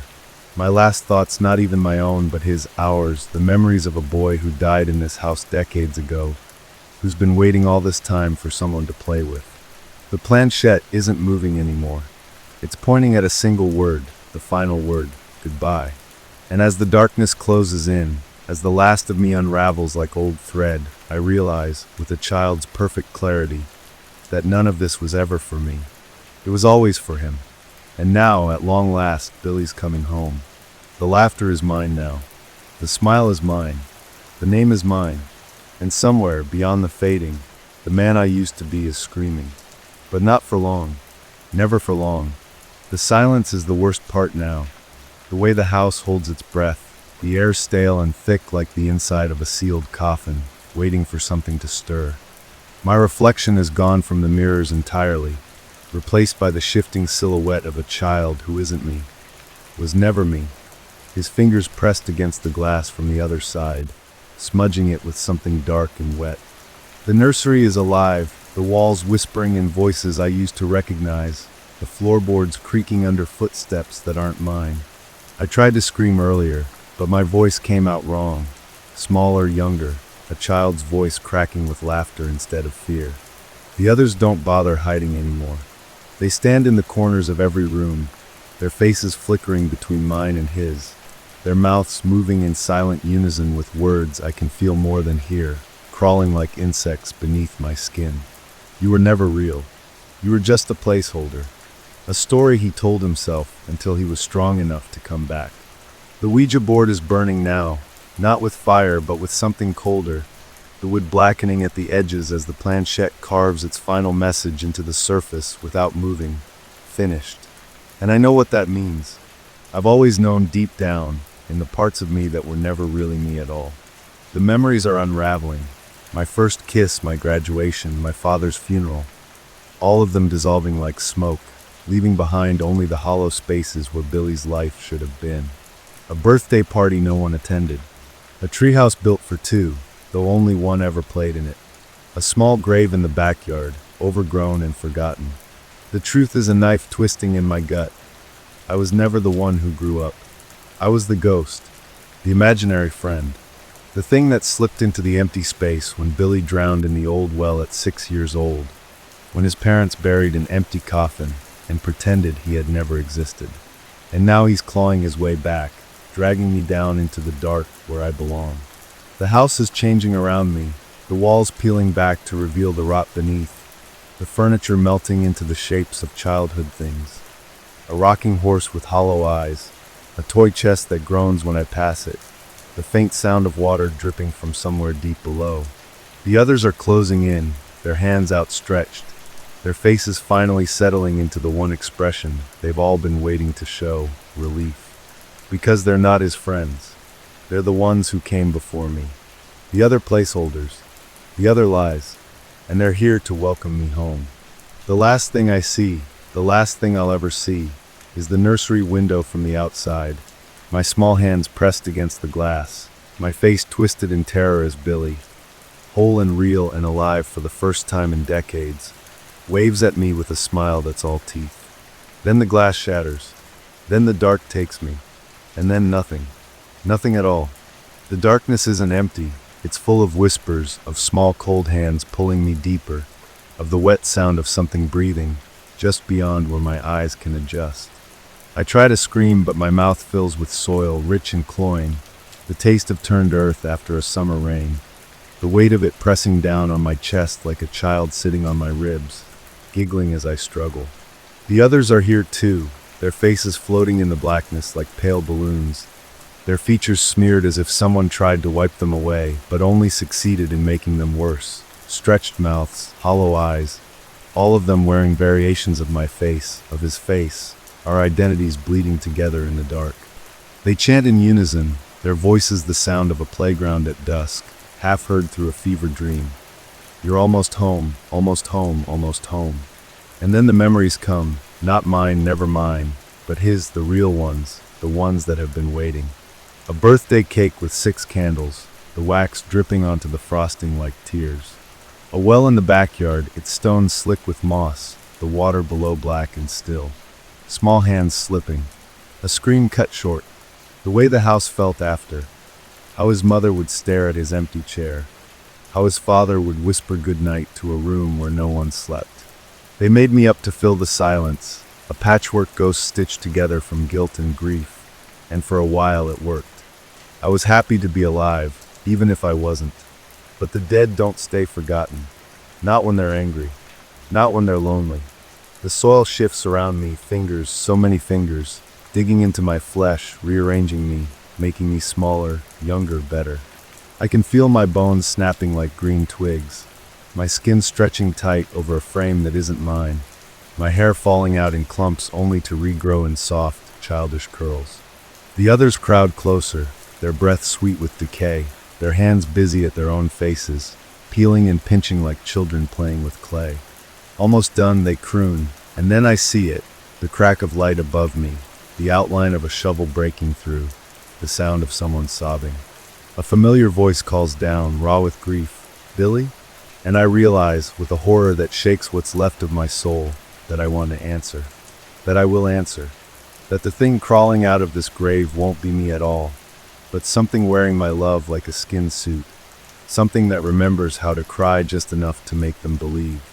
The last of me dissolves like sugar in rain, and as the light floods in, I hear my own voice, bright, young, alive, call up, "I'm here, Mommy." And then nothing. Nothing at all. The light burns at first, real sunlight, not the sickly glow of that house, and I blink up at her. My mother's face decades younger than I remember, her mascara running in black rivers as she hauls me from the earth, her shrieks of joy echoing across the overgrown backyard. The others are gone now, their whispers replaced by birdsong, their grasping hands fallen away like old cobwebs, but I can still feel them watching from the spaces between worlds, envious of my second chance. Her hands tremble as she brushes dirt from my cheeks, her wedding ring catching the light. 1978. I realize with a jolt, the year before Billy drowned, the year everything went wrong. I should be screaming. I should be running. But the child's body I'm trapped in thrums with exhilaration, with rightness, my tiny fingers clutching her blouse as she sobs into my hair. The house looms behind us, pristine and waiting, its windows gleaming like eyes.